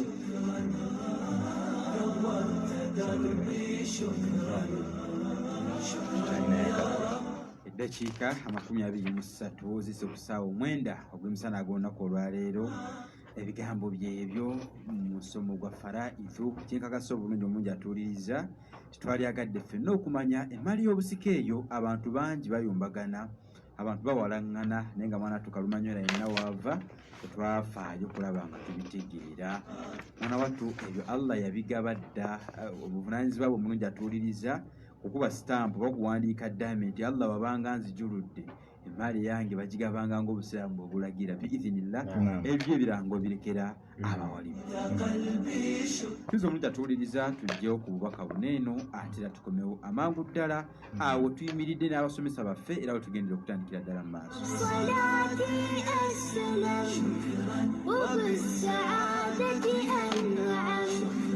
أفخر بأني مسلم شكرا يا رب kyenda mu myaka tunyezemu omukowoozeewo kankwanjulire Hilam twalidi Sheitwan gano ge mafuta gokka okuva e Misiri ku lusozi Sinai agajjanjaba endwadde zonna ezeekwese mu mubiri gwo lijjanjaba amajini agatudde ku bwongo okuloota ebirooto ebitiisa ebikutambula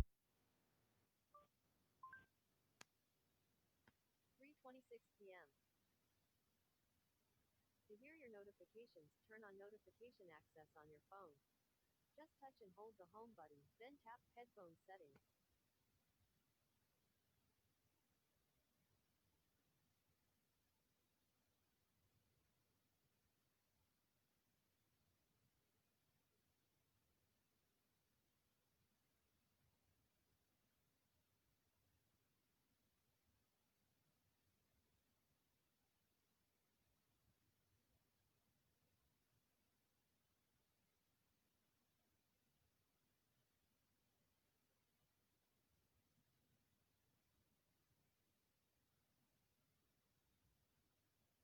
z'omwezi 4 omwezi ogwokubiri omwaka ogwa 2024 wabula nga ebutuukidde olunaku olwaleero Facebook ekozesebwa abantu abasobera ddala mu buwumbi 2 miliyoni 7.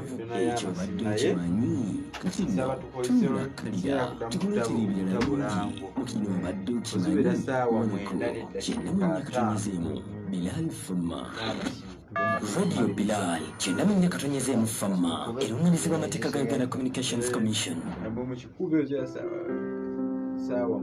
bizinesi olw'omuziremu okukola amagoba olw'ebikozesebwa obutaba ku mutindo naye ffe wano ku Kamran tukulaakulanya bizinesi yo netuuka ku mutindo gw'ensi yonna nga tukuleetera ebyuma eby'omulembe ng'ebikozesebwa okukola emigaati ne cake ebikozesebwa mu kufumba okamula juice rice cookers ekyuma ekitabula engano vacuum cleaners ovens ice cream machines ebyuma ebikozesebwa mu hotels ne restaurants era nga bino tubikutuusiza wooli awamu n'okubiddaabiriza tusangibwa Katwe Business Center okulira Nakakumba Complex. Okumanya ebisingawo tukubire ku 0780804890 oba 0782804890. Kamran Enterprises and General Merchandise Limited. Tutandika naawe era ne tutambula naawe ebbanga lyonna.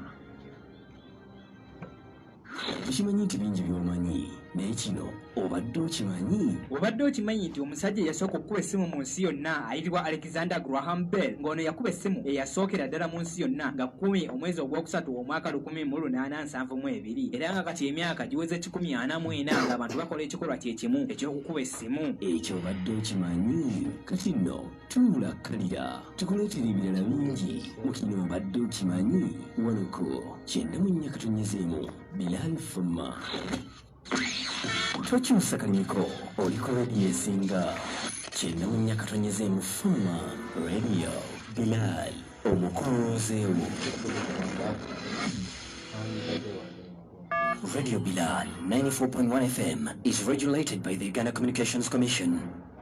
Welcome. Okyali ku radio yo Bilal Fama.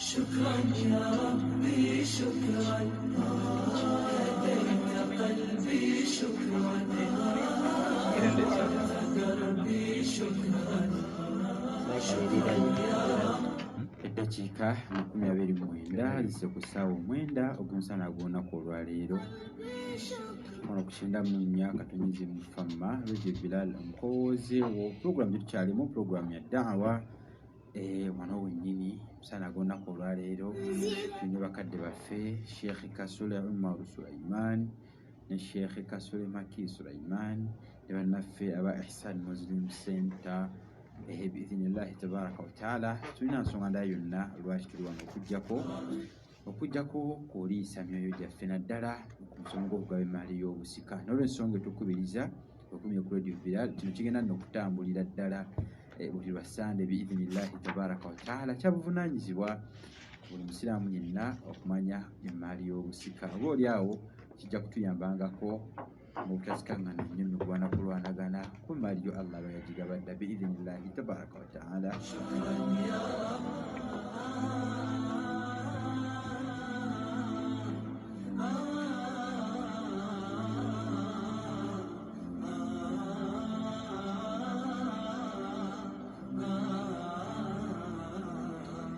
Kamran Merchandise Limited baga nti bizinesi olumu zirina okukola amagoba olw'ebikozesebwa ebitali bya mutindo ne wano ku Kamran bakolesedde ebyuma ebiteekateeka bizinesi yo netuba ku mutindo nga gwansi yonna. Nati munnange bakolesedde ebyuma ebifumba emigaati kekisi ebyuma ebikola juice oba blenders vacuum cleaners balese ovens ne ice cream machines. Kale gwe munaffe oli atuuliriza wakutandikawo bizinesi yo nawo kakapitako katini osobola okugula mashini ng'ekuba ekola ice noba ku kifo wegiteeka notandika okubeera ng'oyoola ssente. Okutegeeza nti ebyuma bino bikozesebwa mu hotels ne restaurants era nga bino byonna bikutuusibwako awo wennyini wooli mpozi naawe alina ekyuma ekimu ku ebyo bye twogeddeko waggulu naye nga kyali kyataataaganamu oba nga kyakufaako bannaffe ba Kamran Merchandise bajja kikanika kiddo kibeere nga kikuweereza bulungi. Kale gwabeetaaze basanga awo Katwe Business Center okulira Nakakumba Complex awo nyini Katwe ku Business Center okulira Nakakumba Complex bannaffe bali ba Kamran Merchandise. Okumanya ebisinga bakube ku ssimu 0702 8 48 9 0702 8 48 9 waziro 7828 bannaffe ba Cameron Merchandise abeewaddeyo okutuusako ebyuma eby'omuzino naddala mu nteekateeka ya restaurant. قلبي شكرا نورت دربي شكرا شكرا يا رب. Eddakiika 30 zise ku ssaawa 9 ogw'omusana gw'olunaku olwaleero. Pulogulaamu ya ddaawa gyokyalimu. Tubeebaza mwenna batuze tutambula nammwe nga mukyali ku 90 nyizimu Fama Radio Bilal. Bangi wano balaba abasitumize live biidhinillah. Agamba kimuganda waffe Mulinde Abdul Bast ayagala bwa kansa LC3 Kayempe East ne ku mufutu kwali atumbudde. Agamba seeka abali mbatwebalize olw'omulimu gw'ebbeeyi. Abdul Razak Baganzi Ibn Musa ne ku mufutu kwali atumbudde. Asadu Sigawa weka kungulu Kawempe ne ku mufutu kwali awuliriza. Omwami Dawuda Tilule agamba baseeka batwebalize olw'okuva bwe batangaaza ensi ku mmaali y'obusika. Sente za Bashiri tusaba Allah abantu abo Allah basitula amadaala kuba omulimu gwe bakola wallahi si mutini munene. Zulfa bint Khalifa assalamu alaikum wa rahmatullah. Mashallah tabarakallah. Kizo omuja tuwuliriza tudde eri abasomesa baffe olunaku olwaleero obudde butugoba. Sekawuma tukomyewo gy'olisebwa ow'ekitiibwa. Naam. Alhamdulillah wa ba'd tuwaza Allah subhanahu wa ta'ala kyatambuza okubanga ate tutuuse n'okubanga tuli we tuli. Tusaba Allah subhanahu wa ta'ala twongere okutegeera era tukenkule mu ddiini yaffe mu mbeera y'emu atatuwa okubanga tussa mu nkola oluvannyuma lw'okuyiga n'okutegeera. Tukomye nga twonyonnyola wakati w'ebigambo bibiri wakati wa faraidu wamu ne mawarith. Twanyonnyodde taarifu z'ebigambo zombi amakulu twalambuludde naye bagambye ebigambo byombiriri bifaanagana mu makulu. Oli bw'akikozesa abategeeza kiri wabula byawukana mu nnyinyonnyola. So lwaki batulwadde ensonga lwaki? Olw'ensonga nti byombiriri nga bw'obiraba binyoonyezebwa kuva mu byabusika. Bw'ogamba emigabo giva mu biri omufu byakoze eki byalese. Bw'ogamba obusika nabwo bwennyini buviira ddala mu biri omuntu byakoze eki oli asikire oli byalese. Watubayinu alqawaidu alfiqhiyyati walhisabiyyati allati tu'rafu biha almustahiquna min alwaratha.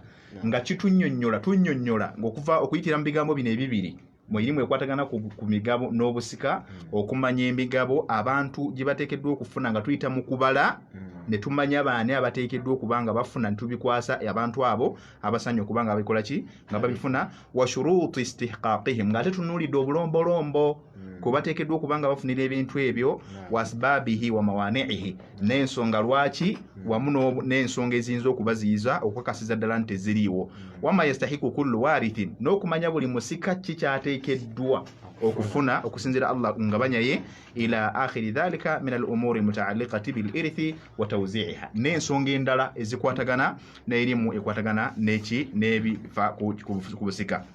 So mu mbeera efaananako bwetyo ebintu ebyo nga bwe tugambye kibayita tarika birina enkwatagana ke tugambye ebibale kati kibayita taarifa ilmu tarika kibayita tarika kyeki oba omuntu byalesi tarika oba bikwatagana faraidu tarika nga bwe twabinyinyodde wali eri ilmu tarikati kati tarika kyeki kyetwagala okuba nga tunuulirako agambye atarikatu fi lugha mu lulimi oluwarabu jamu tarika tarikatu jamu tarika tarikatu kitegeeza bingi omuntu by'abalese omuntu asobola okufa nga alese Uganda eno yonna nga byabugaggabi okitegere bulungi ate tarika asobola okufa nga afudde naye nga kyalese kiri eki mu nsi kimu nga kyabugagga kimu kyalese so n'olwekyo tarika kimu ate tarikatu biba bingi wa tarikatu kye bayita tarika shay'ul almatruk kyekintu omuntu kyalese ekyobugagga kyalese wa tarku maana al ibqa ekiba kisigadde wa tarikatul mayyiti wa tarakatihi omuntu byabalese bibayita tarikatul mayyit omuntu byabakoze eki agende ma yatrukuhu min at-turathi al-mawruth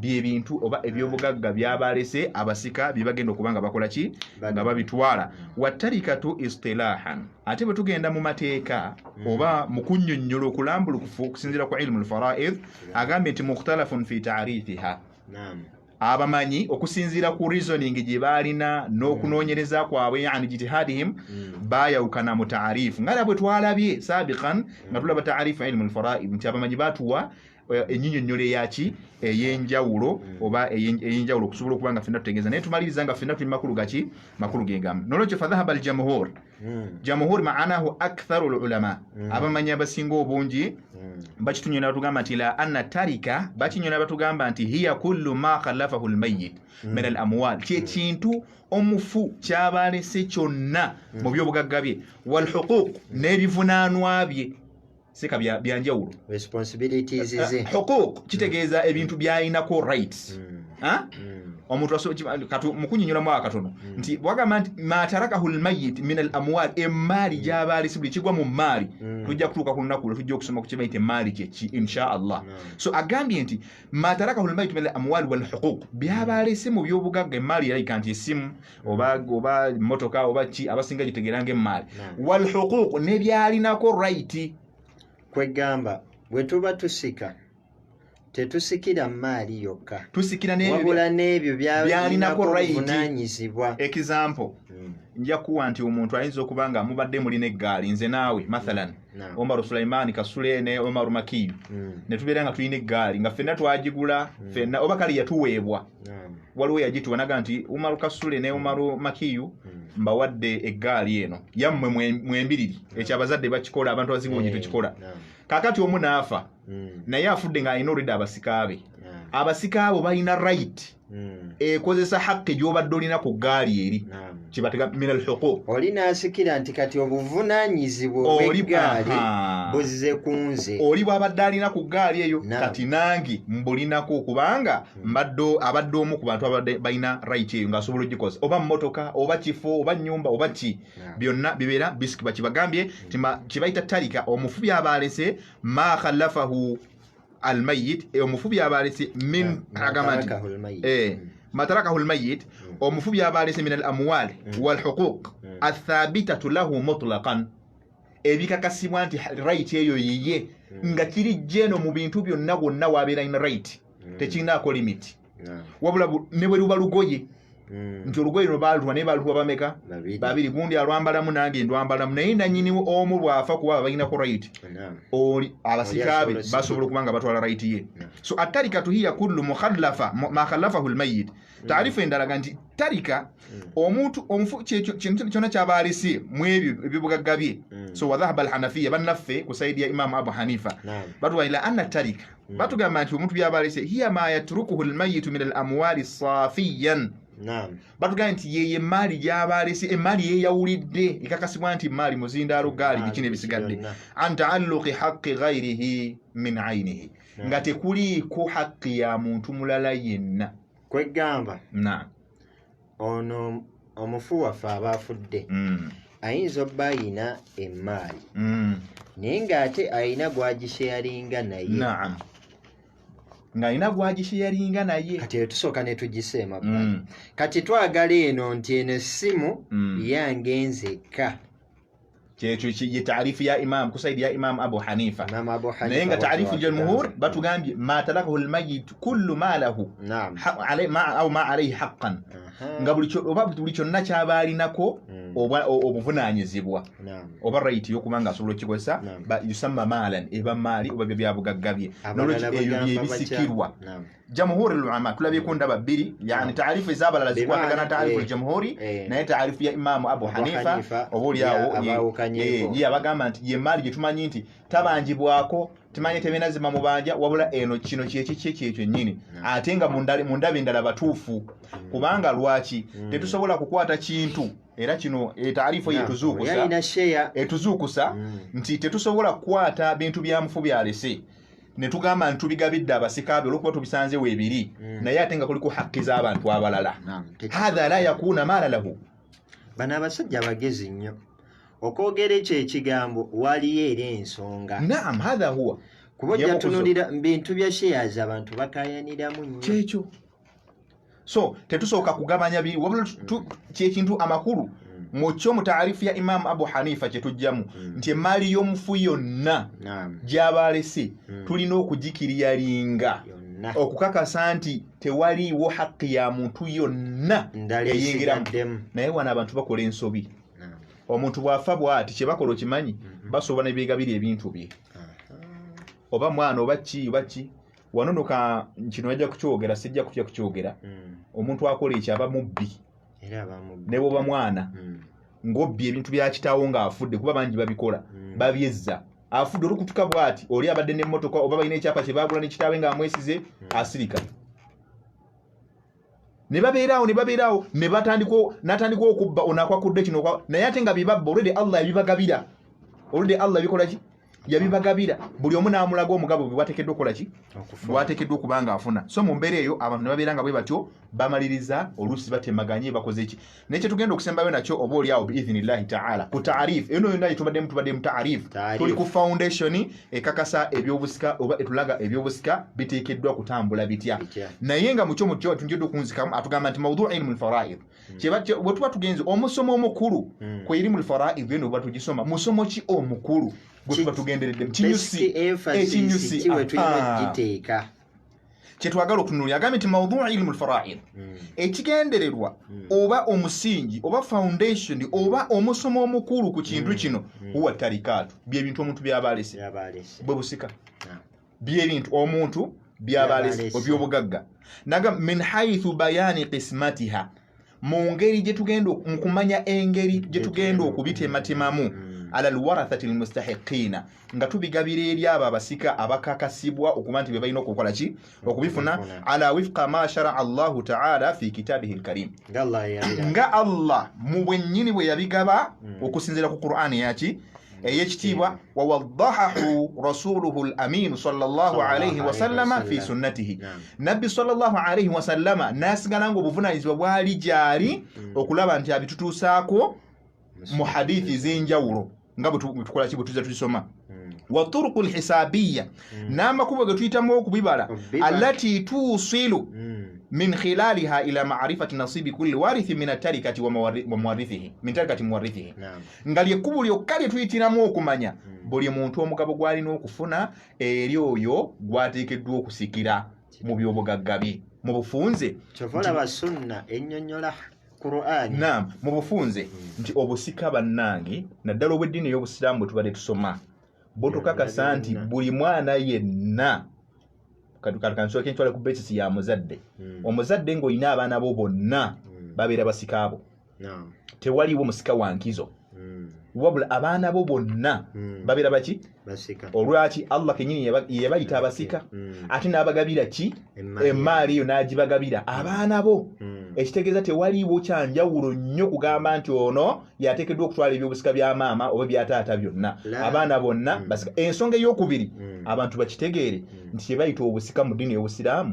kugabana bintu kyebayita obusika nkiddamu mu ddiini y'obusiraamu kugabana ebintu omufu byabalesi so mu mbeera efandako bwetyo muganda waffe Ismaila Kakumba presenter waffe atukyazizza ate ng'era wakutukyaza miraran emirundi n'emirundi insha Allah ebbanga lyenamanga Allah subhanahu wa ta'ala akyatuwadde obulamu tujja kusigala nga tubaweereza tumwebaza ku lw'omulimu omulungi ogwo gwakola ne muganda waffe Muhammad Sulaiti Kalanzi ku mukutu ogwa Facebook presenter wa Ihsan Muslims Central nabo bannami mwongere okutugoberera kuba tukyasomeseza ddala ino sekita bwe tugenda okuteulira ddala mu nsi yaffe Uganda ekyali nfu mu mbeera efaanako bwe tubakubiriza mwenna mutweyungeko tubeere nga tutambula ffenna insha Allah naam Sheikh Ismaila Kakumba nja kusaba nkuddiza omuzindaalo wayinza okuba yabalinayo ku bibuuzo ate basobole okubeera nga tubaka chance oba awo kubanga ate babako ne kibabuuza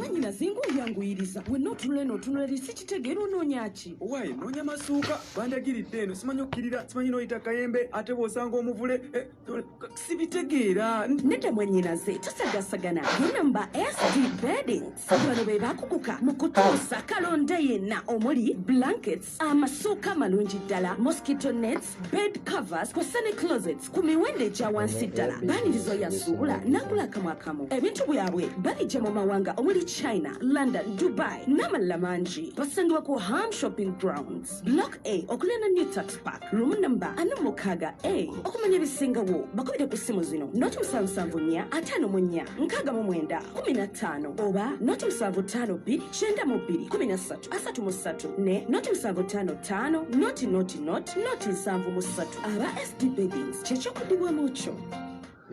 Welcome. Ochali ku radio yo. Bilal Fama. شكرا يا ربي شكرا هديت قلبي شكرا نورت دربي شكرا شكرا يا رب. Eddakiika 47 zisokusa omwenda gumusana gw'olunaku olwaleero tubibaza mwenna abalungi abatuwuliriza wangi munaffe. السلام عليكم ورحمة الله وبركاته. وعليكم السلام ورحمة الله وبركاته. Koro Imamu Khalid Mugero kuweka muri bisoga obulandi wano mukono kisoga wemperekeza obusiramu. Twesimye kuwuliza. Mukola kyabwerero obutantumira ku mulusoga. So tukutumidde Imamu Khalid Mugero. Alhamdulillah. Tumutumire. Naam. Okusooka mwekaza omusomo gwomutusomesa wabulandi munekibuuzo kirala. Naam. okusinziira ku hadisi ya Abi Hurayra radiyallahu anhu mata linkasa amal wilani salatu bukisegano sadaka eno yaguye eno ku bintu byalesa abajja obigaba bigabiva mu nnaku imeka kuba abandi bemerera nti nnakubiryana katujje ate ebabwamere yakulya bukisegano السلام عليكم ورحمة الله وبركاته. وعليكم السلام ورحمة الله وبركاته. مدم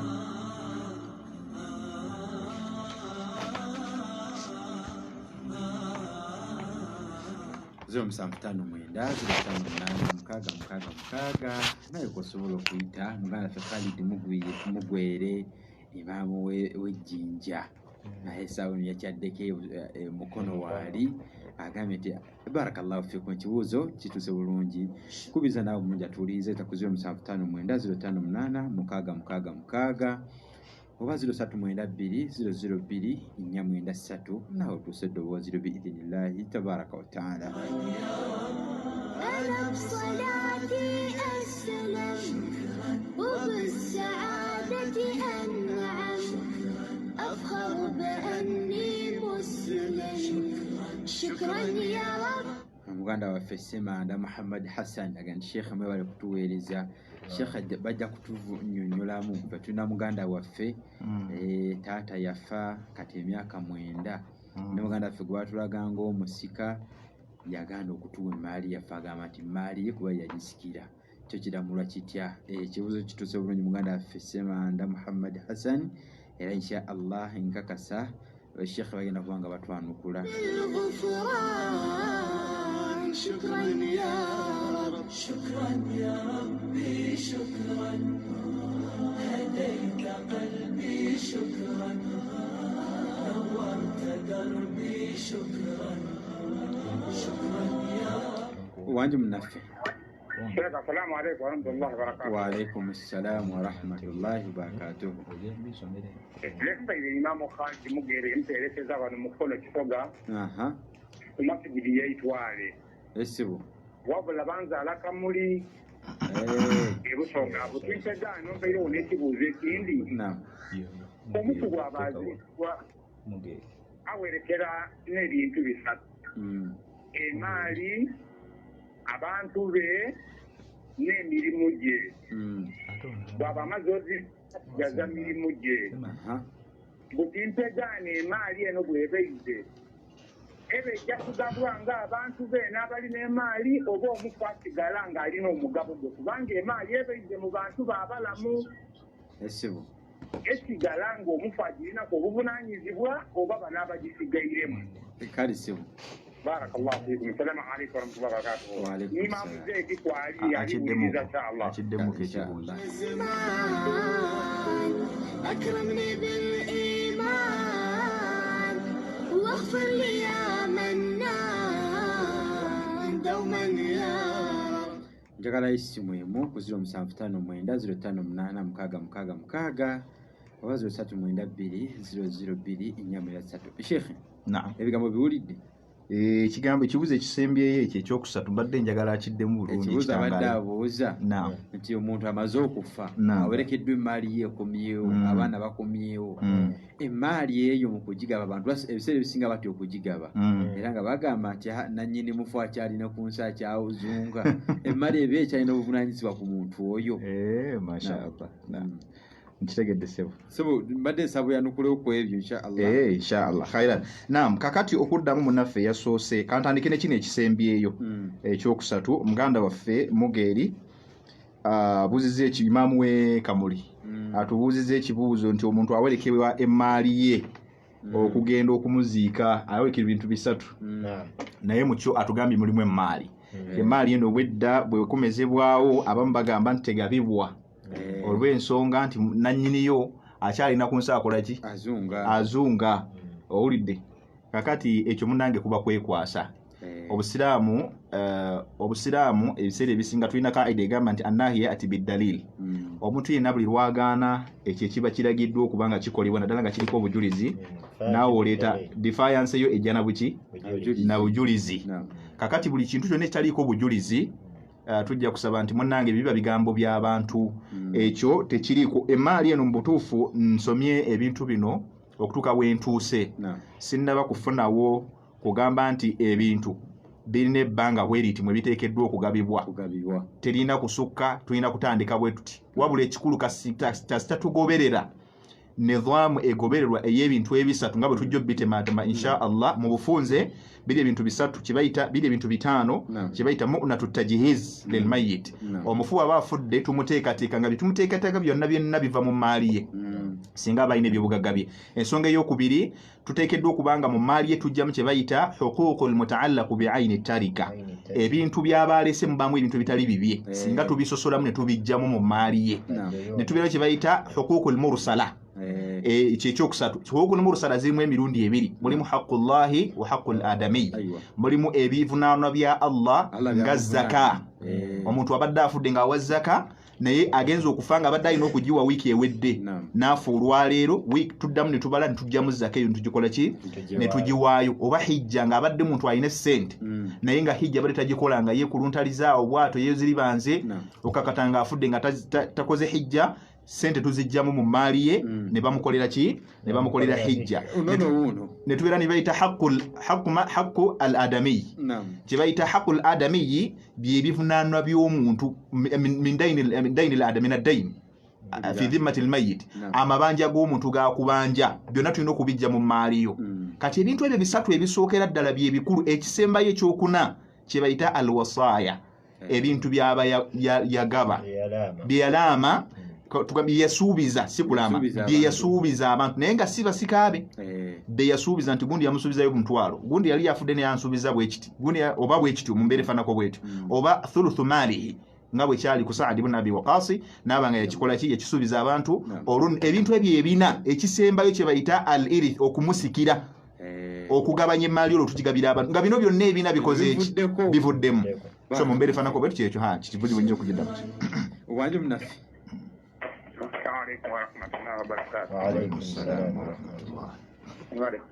Webale kuwuliriza ssebo. Line ya Airtel singa okuyita ne line nnyo nga teyitamu. Netiwaaka ya Airtel tujja gitiriza insha Allah. Inshallah. Kakati tegeezo ekyange. Singa ejjaje waffe yafanga ayina abakyala babiri, aleka abakyala babiri. Naye abakyala bonna nga balina abaana banjawulo. Kati mu baana abo abajjajja omulala mwalimu omwana ataali buwe. Naye tetumanyi oba jjajja yali akimanyi naye nga oba takimanyi. Naye kakati yapanga buli omu amuwadde omugabo gwe. Kati oluvannyuma ono jjajja n'amala n'akwata ono omwana n'amutwala n'amugaba ewalala nti siwamuno siwafuna mu kika naye ate yafuna omugabo. Omugabo ogwo mukola mutya? Mugumuggyako oba mugumulekera nga bamaze okumubajjamu? Ekibuzo kituuse era tukibulidde bulungi. Ebigambo biwulidde? Naam.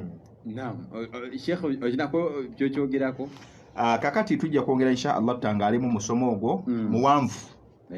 Gwo muwanvu ddala kuba bingi bituyinza okugoberera olwo batujjiza musooka okwenda mu taarifu zina waladul zina yani n'ebisigadde ebiringa ebyo so ekibuuzo ekyo kiwanvu nnyo naye nja kusigala nga nsooka mulagirireko ojja genda ku mukutu gwe bayita bagwita Association for Islamic Inheritance Consultancy in Uganda. Genda ku Facebook page, genda ku YouTube olikinge oba o subscribinge ebintu ebyo jja kubisangayo ebikwatagana ku mwana w'obwenzi kiwanvu nnyo tetuyinza kiddamu naye kamulagirire abeere ng'agenda ku mukutu ogwo Islamic Inheritance Association for Islamic Inheritance no bagiyita Islamic Inheritance Consultants for Islamic Inheritance Consultancy in Uganda. Consultancy in Uganda. Consultation consultants. Ku Facebook eri consultation ate ku YouTube eri consultancy. Okay. Inshallah.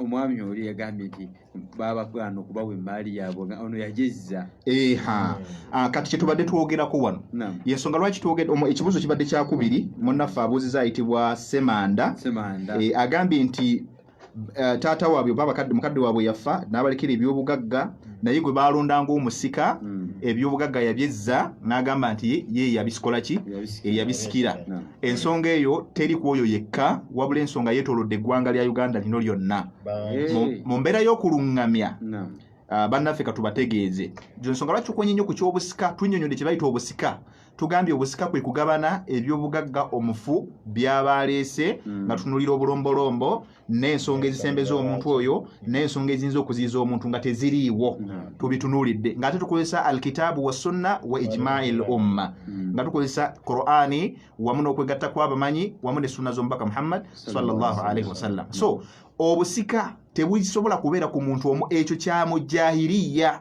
olwaleero bw'ogenda okwesanga obusika obuliwo mu ggwanga lyaffe Uganda obusika bwonna buyimiridde ku jahiriya period era ssebo oluvannyuma lwa Taarifu and Foundation Sunday ejja tujja kwogera ku jahiriya period ekyo kikyamu era buba bulyazaamaanya omuntu bw'aba akoze okumma abantu hakki zaabwe nga Allah w'ekitiibwa we yazibagabira mu Qur'ani ekitiibwa oyo si wanjawulo ku basika abalala wabula naye musika nga banne abaki abalala ayinamu omugabo Allah gwe yamugabira ng'abalala bakola ki kakati yakugamba nti ye yabisikira kuva kwani era bujulizi ky'obukakasa nti yabisikira atuwe kuba twagambye nti muntu yenna okufuna ebintu kakasa nti bibye ayina kuba akozesa Qur'ani ayina okuba akozesa sunna n'okumanya alinga agamba yasiga so ekyo mumbeera mukyo kikyamu era bonna buli atudde ku by'obusika by'abannammwe tukimanyi bulungi abantu bangi babituddeko mu mbeera y'okugamba nti claiming nti basika naye nga kikyamu wallahi ne bwe munaafa muli bakubanjibwa mu maaso g'ekitiibwa Allah subhanahu wa ta'ala twagisomye ne tugamba inna alladhina yakuluna amwala al-yatama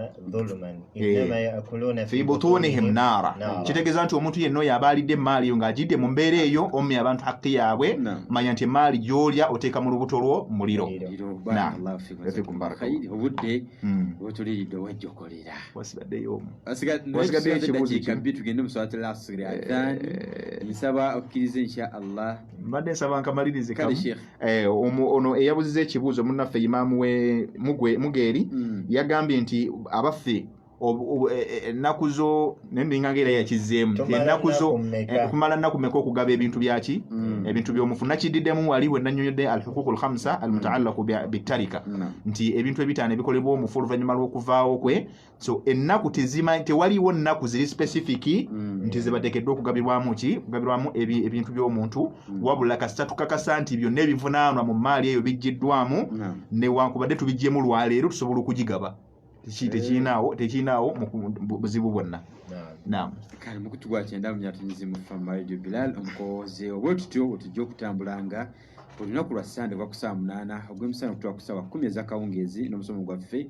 ogwa faraidu oba okugaba emaali y'obusika kiza omujja mpuliza amasimu mangi gajja naye nsaba Allah w'ekitiibwa tuwe oba olyawo obulungi masimu mangi gaaka ne shekhe kigambo kimu bibiri mu kusiibula ne shekhe Maki insha Allah naam alhamdulillah nkomyewo okubeera nti ate mbasiibula nkakasa nti abantu bayonta nnyo mu kwagala okumanya kimu kukiraga nti bwetaavu webuli enamba y'amasimu obubaka buli kuno bwe sitasomye kye naam kakati mu mbeera efaanako bwetyo nsaba amannya nga bwe bumanyi ti Umaru Sulaimaani Kasule wabula omukutu gwembalagiridde abantu bagugendeko ku Facebook tekamu Association for Islamic Inheritance Consultancy, Association for Islamic Inheritance Consultation ku Facebook mugutekemu gujja kubanga musoma ebintu ebyo so tugenda okutuuka ate olunasanda olujja nga mulinawo ku knowledge efaanako bwe tumweyongere okusoma mugende ku YouTube era mu subscribing Association for Islamic Inheritance Consultancy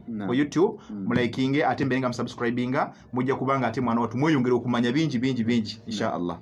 Naam Kasuli naam tukomyewo kubasiibula biidhinillahi taala naye ekigambo kyange kiri kimu kubiriza abantu kubeera nga bafuba okulaba nga eddiini y'obusiraamu babaako kye bagimanya kuba eno ilimu eri nisful ilmu kimu kyakubiri mu ilimu y'obusiraamu kitegeeza zino swala byonna oba omaze baako kyobifunako eno ilimu ng'ofu abantu basiiba betta abantu basiiba beeruga abantu basiiba beetuusaako enkwe za buli kimu olw'ensonga eno ilimu tebakola ki tebagirinaako kumanya so mbakubiriza okubeera nga tujjumbira okuyiga eno ilimu biidhinillahi taala.